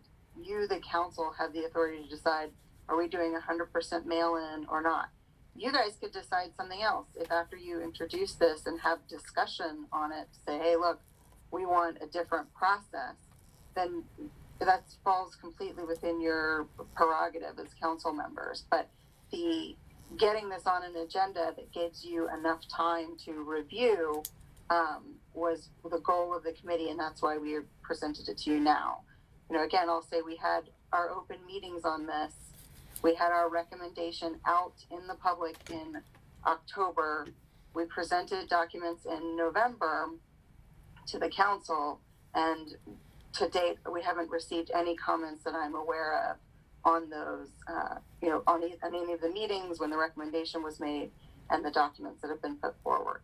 So if you guys introduce tonight that you want to amend to say, the council's just going to go, knowing what we know now about vaccine distribution, et cetera, we just want to make the decision that it's all mail-in now, you guys can make that decision. Got it. Well, Tiffany, I want to thank you, and I know Mark and others have dropped, but really from all the work of their committee, I think they've laid the stage. So, for example, when they develop different drafts, I know that they had open meetings, and so hopefully there'll be an open meeting with whatever draft there is as an attachment where there could be more public comment. But I do pose it. This is a little bit ad hoc, but I mean, again, I'm one person, but I feel very strongly about the idea of we need to make a decision on all mail-in or not. And why are we even having a discussion on an alternative if we have to make a decision by January? I think there's a little bit too much openness here of leading towards an alternative that many residents would be uncomfortable with, and plus there's a cost. So, do we make a decision now, or when do we make a decision on the in-person versus the all mail-in? Because I think that at the end of the day is really what we need to do. And I just want to hear from my fellow council members, because I think it's unlikely that the state is going to make a decision in January on gatherings or not. And if we have to make a decision by then, it seems like a moot point. We should just make a decision on an all mail-in vote. Ron, you wanted to say something? Yeah, so to the extent it helps, and I can't take credit for this, but what's in the draft is written to give you some flexibility. So you actually don't have to decide next month how the election is going to be conducted. You would just be adopting a general framework for when certain things are going to happen, when the nomination period opens, when the call for candidates is issued, when candidates must submit their statements by, and when notice of the election will be sent. And frankly, with this flexibility, you can wait probably until end of March to actually decide whether it's going to be 100% mail-in or not. Because, when the initial mailings go out, the call for candidates and the like, you don't have to have decided at that time whether, it's going to be 100% mail-in or not. Really it's tied to absentee balloting procedures and I mean, gosh, last year, Niles, how quickly did you get the vendor lined up? And it was only about a month's notice, right? We did it, yeah. So we did the, not that I would recommend doing it that quick again. I do feel like having more time if we're doing a mail-in vendor is actually better. So that's just from a practical point of view. But yeah, we did it in about a month, all told, from the initial idea that we're going to do, that the committee recommended to do mail-in, to actually getting the vendor to and started work. I mean, he started work the day after the contract was approved, so it was a month in that case. So right now, all we have to do is approve the procedures, introduce the procedures that have been presented. I move to introduce the procedures that have been forwarded by the election committee. Second. Aye. Aye. Aye. Opposed? I'm not opposed. I'm abstaining only under the guise of I really feel we need to discuss the topic at hand, given where we are around in-person as soon as, or mail-in as soon as possible. And I'm not necessarily feeling so comfortable with what's being introduced tonight. I want to have more discussion. So obviously my position isn't going to change where this is going, but I'm hoping that there is going to be an open committee meetings scheduled as soon as possible with the new resident who's been appointed. And also we have our community forum in January where we really have a lot of resident input on this. And Ron, I do really appreciate your position. It gives us as much flexibility, but quite frankly, that isn't something I feel as comfortable about. Given we're in a terrible pandemic today, we had in this country over 3,400 Americans have passed. We're in a very dark period, and I think that we need to make some decisions that will be in the best interest and safety of our residents as soon as possible. And I think there's a lot of folks right now who have come to me, and perhaps it's because of my public health background, that have really expressed a lot of concern about the idea of having any option for in-person, or the idea there'd be an in-person election as soon as May. So I just want to put that on the record. Thanks.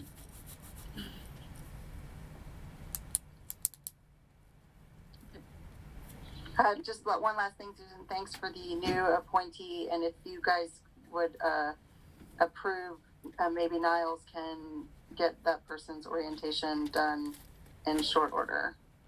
Yes, and if I thank you, Tiffany. Thanks for all the hard work that you and George and in absentia Josh did, or in his past role. And we will get Anna trained in the PIA and OMA. And I'll just chime in. I think the expectation most likely is that there will not be in-person voting. It certainly doesn't look like it, although we did note that there are 2 vaccines on the horizon and potentially a third and maybe even more. We realized, that it would be very risky, but do appreciate that you perhaps want a little more flexibility. So thanks for all your work. Thank you. I'm with Niles on if you guys have a decision, the sooner the better, so that we can operate under the rules that you guys adopted. Thank you. Thank you. Tiffany and company, quick question. Do you expect to have an open meeting now that you have a new member with residents on this topic? Just out of curiosity, because it's being introduced, and so I'm sure it'll come up at the resident forum, but are you planning on having another open meeting for your committee sometime in January, perhaps, for folks to discuss this month? I could talk to the other committee members, but I think from a legislative process perspective, this is now in the council's hands. So I'm not sure what we would accomplish by taking it back and having another meeting. But I'll talk to the other members and get back to the council.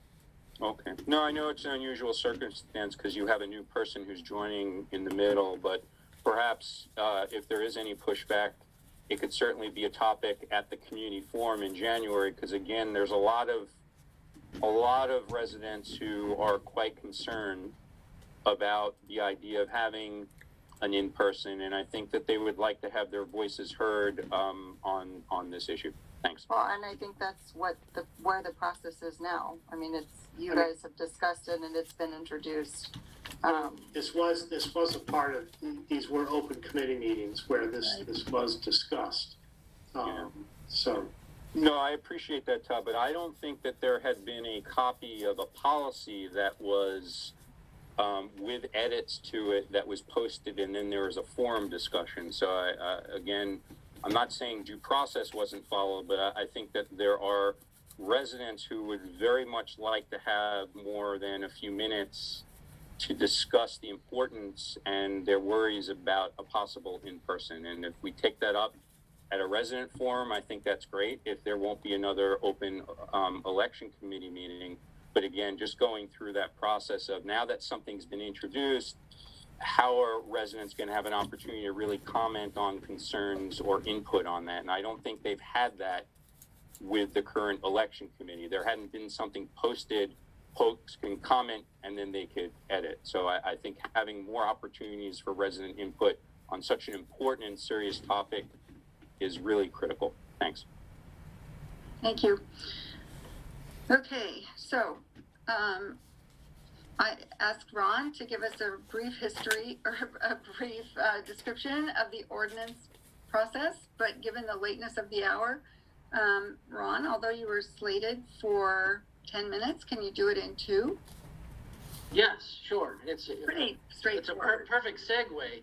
So, as I noted before, your charter provides that no ordinance or regulation can be adopted until at least 30 days after it was introduced. So, for example, the election rules that are introduced tonight would now be the subject of a public hearing since they've been introduced to the public.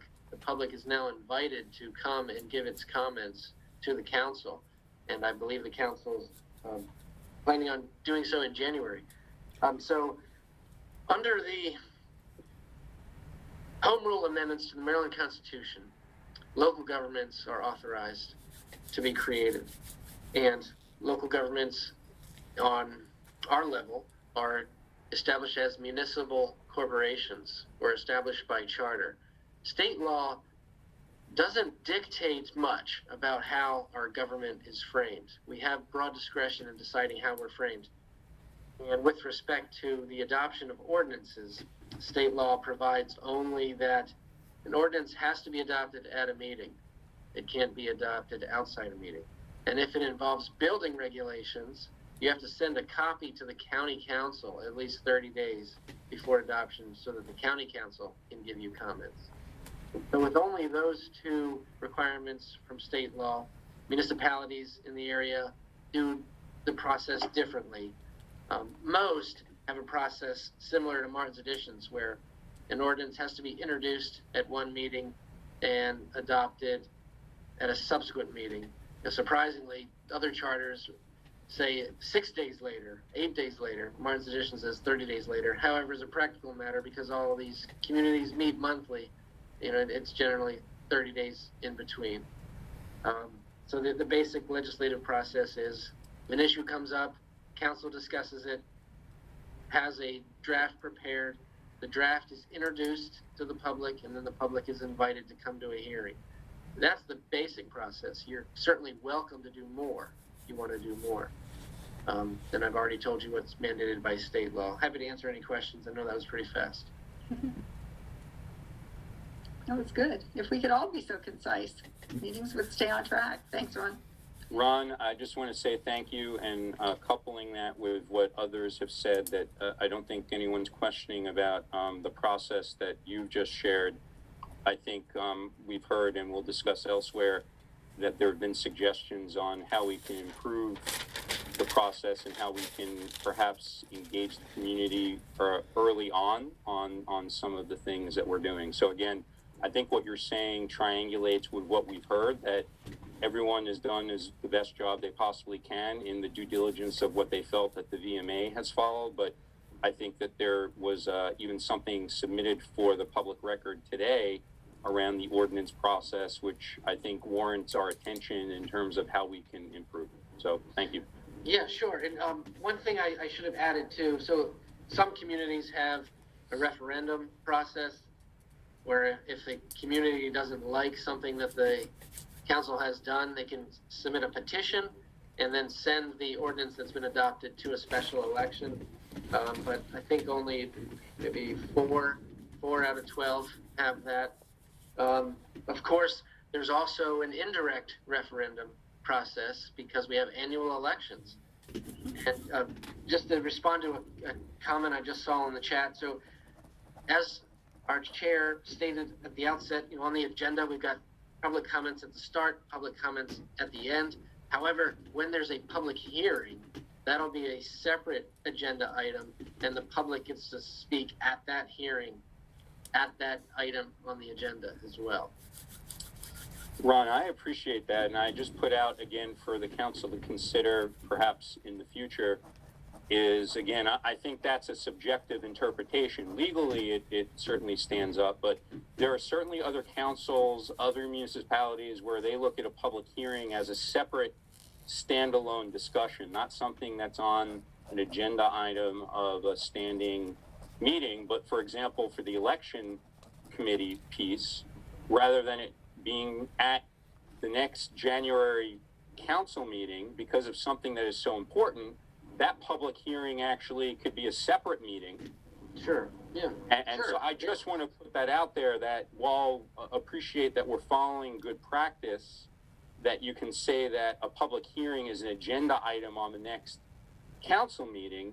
Public hearings also are in some municipalities, especially depending upon the topic, is a whole separate meeting to allow that substantive debate. Correct, yes. Yeah, I was just speaking generally about what Martin's Additions does in that last response. Understood. And just getting to the point that I think we have some room to further perhaps improve our process. Thanks. Okay. Arthur, if you wouldn't mind being similarly, actually, would you mind letting Doug, if Doug is still on, switch places with you on the agenda? Doug? Yeah, I'm here. I'm so sorry. Just a few things. Marathon meeting. That's all right. A few things to go over. At 6609 Brookville Road, the applicant has submitted an application to remove the existing porch and add an addition. The village building permit was issued on December 7th, and the work has begun.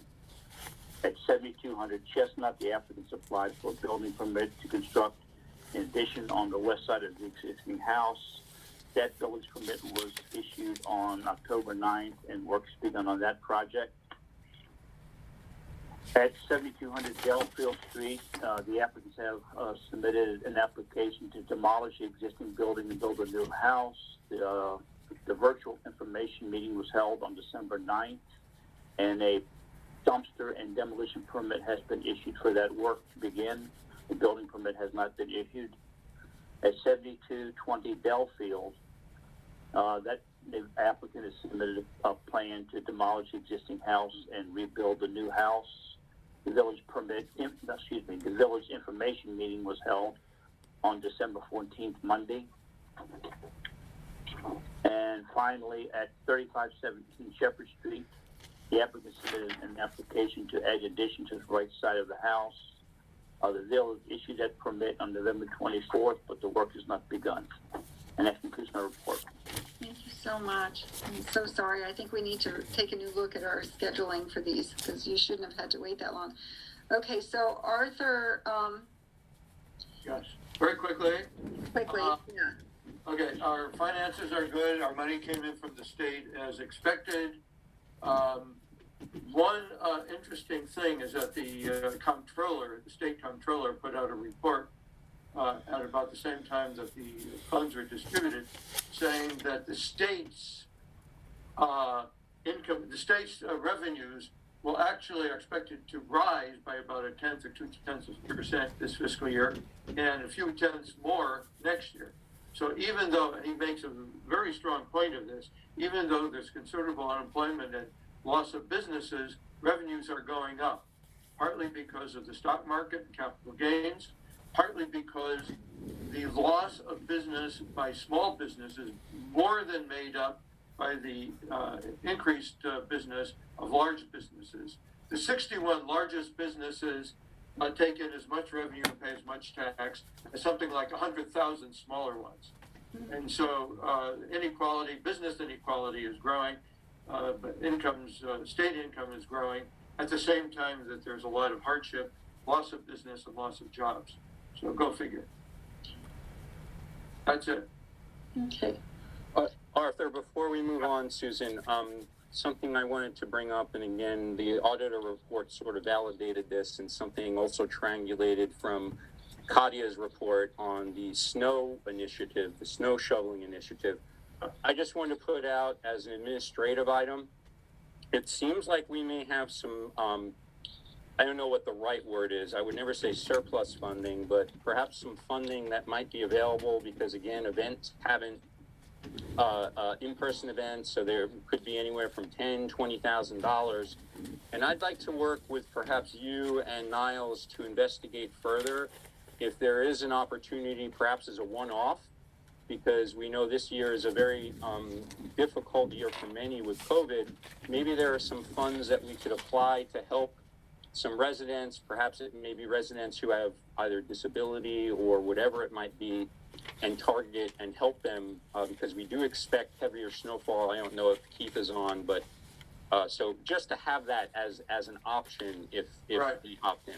Yeah, I went back and looked, and the last time we did the snow shoveling in front of people's houses, except for Brookville, was 2010, just as the last recession hit and our revenues fell. Turns out that at that time, hand shoveling in front of houses was twice as expensive as the road shoveling. It was like 50,000 versus 25,000. Now, it may turn out, and Niles, you might want to check with some of our vendors, whether they were ripping us off or the technology has improved or what we could do. Jeff had suggested, I thought a good suggestion, that we allocate something like $20,000 to snow shoveling and cap it. And it would be for people who request it. I said, I love to get out and shovel up and down the whole street, but not everybody feels like that. So, I'm with you. okay, yeah, it's good exercise. It gets you out and you meet a lot of nice people. And you help your neighbors in the process. That's It's right. like a good, a one-off, perhaps.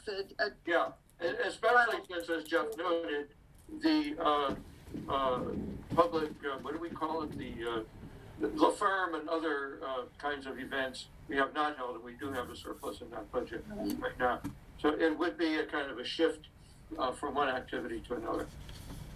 But we need to have some idea of how much it would cost and whether it's going to be as expensive as it used to be. So just as a brief little thing, I did reach out to some of the other communities to see what they spend. I haven't gotten full responses yet, but I did look at a couple of things. In FY19, it was the village of Chevy Chase spent $32,000 on shoveling. So there's some elements where it could be that amount. So depending on road length, and the fact that not all of our streets have sidewalks, might bring that down. I saw a reference where I believe it was Section 5. It spent $6,000 on snow shoveling in, I believe it was FY19 as well. I think it was the end of 2018. So it was. I'm sorry to intrude, but can we just stick to the agenda? Certainly. I mean, it's It's late. Nope, that's fine. All right, thank you. So we'll follow up because I know this is important to a lot of folks. So thank you. Yes, everyone we'll definitely for follow up and we can take it offline. Thank you. Yeah, good idea. Okay. Yeah, I appreciate that. And one other thing before we move on, I just wanted to get a clarity, Susan, on there were residents at the very beginning, Mark Schaefer, about the safety committee. I wanted to follow up in terms of what the process is for there. And then also another really important thing, next week, the community engagement committee is meeting. I noticed that Todd, you're a liaison to 2 committees.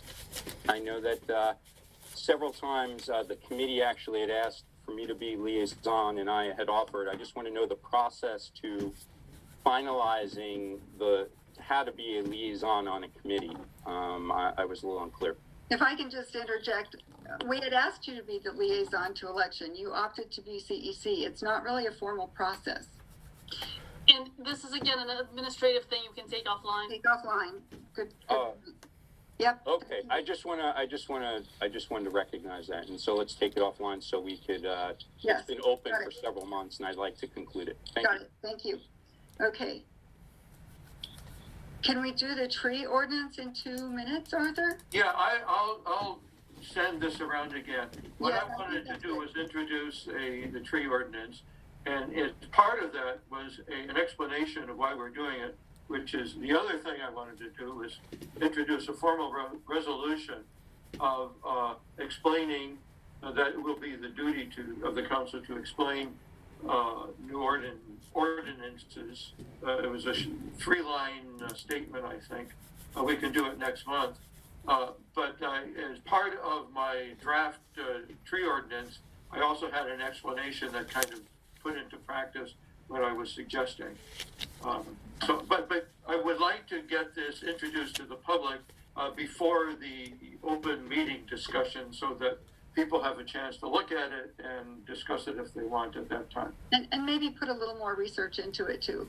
Well, I have the research. I just put out a skeleton. This came out, the bulk of it came out of the tree committee work. and Okay. there's a lot of background to it. Thanks, Arthur.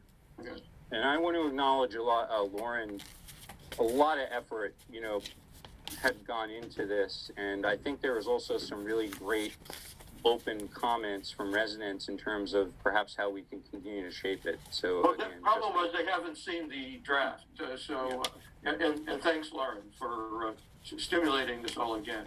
Okay, Niles. Yep. Are we ready for me? Niles, Okay. you're on. Yep. So just briefly, we're talking about a couple of different things. The leaf vacuuming, the last round of leaf vacuuming will be starting on Monday, just due to the weather. The decision was made to start it next week. So in the wrap up tomorrow, there will be the schedule for it. The tree canopy program, we had 23 expressions of interest, as I said before. 13 trees were planted on resident property. 10, at the same time, there's also 10 trees that were planted in the village right of way. So just an update on that. We sent out everybody who wanted their leaf bags, and we still have some left over. So if people still need them or didn't get them, to contact the village office. The village directory, I sent out some emails to people who had their email in the directory just to confirm that they would, but we're pretty much finalized with that. Just doing the last minute edits, and it will be sent to the printer very, very soon. So you should get it shortly. Basically, it'll be mailed out shortly is the long and the short of that. The holiday fund, people have been contributing. We'll still give some more time. If people want to get it in by tomorrow or early next week, let's say Tuesday, I'll add more information in the wrap up on that as well. And the RFPs have been out. We've got a couple of submissions for both, and we should have a couple of submissions for both. One we already do, one we're anticipating, and we'll look at those. Okay, that's it. Any questions? Thank you very, very much. More resident comments from anyone who hasn't had a chance to speak yet? Andrew Connor, Andrew has his hand up. Okay, Andrew. In 30 seconds or less, and I appreciate you guys working so hard every time you have these. I'm trying to figure out, and this might be for the next visit, next meeting, the process of considering and what the cost would be of speed bumps. We live on a dead-end street, Turner. But I've become more and more concerned with big SUVs picking up and dropping off kids at Shepherd Park. I mean, they are racing down here like there's a fire going on. So I know that dead ends have not always been considered as priorities for speed bumps, but this is a specific dead end that leads to a destination. So I just want to kind of put that out there, and happy to have conversations offline and let everyone go to bed. Yeah, Andrew, let me tell you. Walkability task force. Talk to Peter Kahn and the Walkability Committee. Peter, okay. They would very much appreciate your input. Awesome. Arthur, I'm still on the call. I'm sorry to interrupt, but I could pass that on to Peter. I'm on the Walkability Task Force. Right, there you go. Thank you so much. I will do that, Andrew, for you. Thank you, I'll let Peter know, and we've broken down and we're looking at different streets now, but I will pass on your comments because we are looking at speed bumps as well. Yeah. I know Peter wasn't here tonight. We're a really narrow street, and there's no room for error when kids come darting out between cars, and so thank you so much. I really appreciate it. I'm happy to do that for you. Thanks for bringing it up. Naomi had her hand up. Yes, I wanted to ask, first of all, I wasn't really clear. Can you hear me? Yes. Okay. I wasn't really clear, Susan, when you said, who was it that was selected to serve on the elections committee? Can you tell me who that is again? Anna Meenan, Shepherd Street. Thank you. So I wanted to know how, first of all, having served on the elections committee in the past, why were only 3 elections committee members selected or settled on rather than the 5 or 6 that we had in the past? And secondly, how was Anna selected among the several people who nominated themselves? This sounds like a question not only with subparts, but subtext. What I would say is that the election committee, as currently constituted, determined that since it is most likely at this juncture, as noted by our council epidemiologist, that we'll likely have a mail-in vote. It will be pretty straightforward, and 3 people can accomplish what needs to be done. If it turns out that for whatever reason we need more people, we'll have time to recruit 2 more rather than having our volunteers overstaffing a committee that doesn't really require it. Okay, does that answer your question? That's helpful. Thank you. Great, thank you. I have a question as well. May I speak? I think, didn't you speak earlier?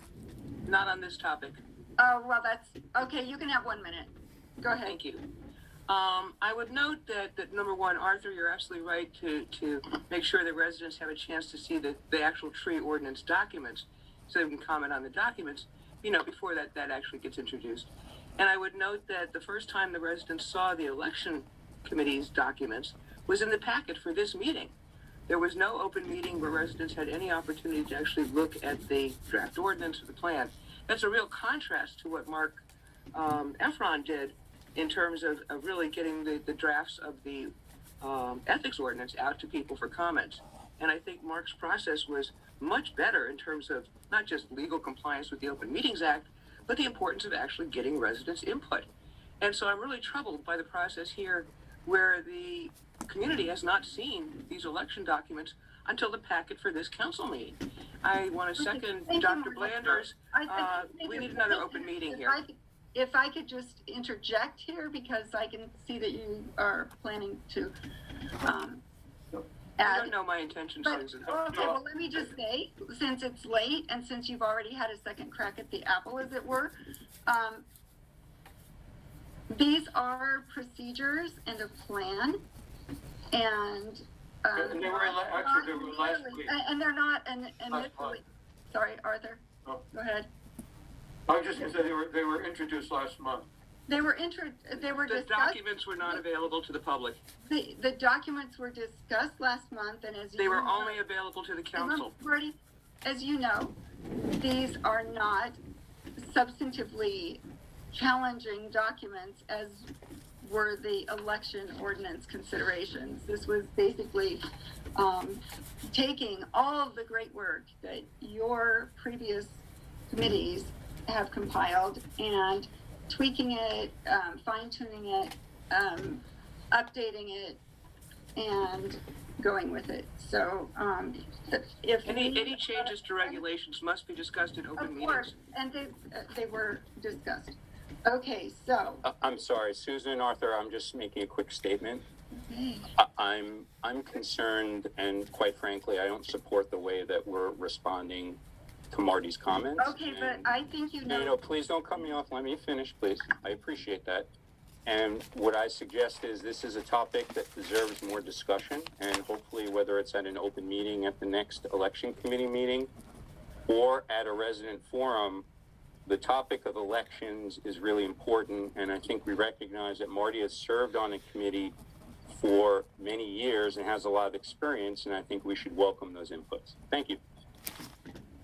I hear what you're saying. Okay. So now I think we are ready to adjourn. I'm sorry, Susan. There's one other thing. Holly Worthington has her hand. Oh, okay. You're muted. Okay, Holly Worthington. You're Unmute. muted. Holly, unmute.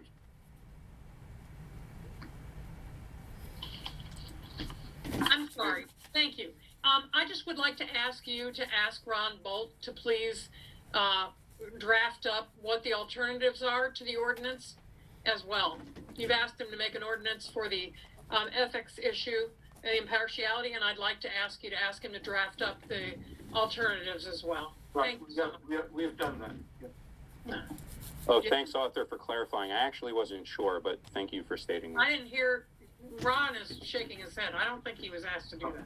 Oh, yeah, unless I misunderstood, I'm not drafting options, right? I'm just drafting what the ethics committee recommendation is, but then the council can discuss that and decide to go different directions. What he's sharing is the results of the research that he did, that he provided to the council, he's putting that together to make that publicly available. Or the council can do it. I don't know what, we can just cut and paste. Yes, yeah. Yeah, okay. Thank you. Thanks so much. Okay. Okay, with that, Susan, before you make a motion to adjourn, Mark had, at the very beginning, Mark Schaefer had kindly dialed in from California with his grandkids about, and submitted a proposal for a safety committee, and I'd like to take action on that and understand where we're heading, considering that those are very immediate term priorities, and just want to understand where we're going. okay, we've talked about this before, and you were advised that you would need to discuss the parameters. You would need to have some information on the scope. You'd have to have, it would be really good to have some evidence of a lot of support for committee members or more likely task force members.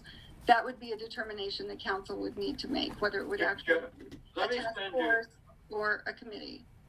I will send you, 2 mission statements we've prepared in the past for the tree committee and the walkability task force that established the boundaries and what was expected of them. You can use that or not as a model for producing something. Before we adjourn, one last point. I noticed that in the suggestions of things that a safety committee could do, many of those items were not within the jurisdiction or the competence of the village, but perhaps a committee could do things like find who is competent, where do you go to, who in Montgomery County is responsible for chemical spills on the roads. It's not something we particularly have competence in handling. But I'll send you these models and you can take a look and see how you might want to put something together. Arthur, thank you so much, and I just want to respond to that there are a number of sections in Chevy Chase that have a safety committee, and I think there's a subjective interpretation there of who and what is competent, because again, I say this with deference and respect to Mark and others on the ethics committee, but one could argue, do we have competence to judge ethical complaints or not? And again, there are plenty of examples of safety committees that are stood up that address the very issues that we're talking about. And I appreciate that. And when we say you, I think you should be addressed to Mark Schaefer and the residents who brought this up, because this is a really important topic, and I think we need to act on it and act on it soon. Thank you. Right. Okay. I would simply add that Mark Schaefer did provide all the council members and Niles with a formal resolution that has the scope and the budget and the mission and everything. That has been presented already, Susan. That is not how we operate, and it is now time to entertain a motion to adjourn. Well, Susan, if you're going to cut Marty off, I'm going to say that I agree. Look, that you know the rules, Jeff. You know the rules. I do know the rules, and I'm you also know that this has gone on long enough. Well, Susan, I just want to say, okay, Susan, I just want to say politely that we should be very clear, because Mark and others had presented a plan and addressed the comments that the council had asked them to present. And so now it sounds like we're shifting goalposts. So I think as a follow-up to this, we should be very clear and specific what it is that residents need and are required to present for an action on something that is considered very critical for our community. And I would appreciate that, and I'm sure everyone would, because I think they submitted something based upon what they think the other members of the council asked them to. And if that's not what is fully needed, then let's provide them the information so that they can continue to compile it and a decision could be made. Thanks. Okay, great, thanks. Now may we entertain a motion? Yeah, I know. To adjourn. I will move to adjourn. Second? I'll second. Oh, thank you. Okay. Okay, so have a good night, everyone. Night. Good night. Happy holidays. Good night. Good night.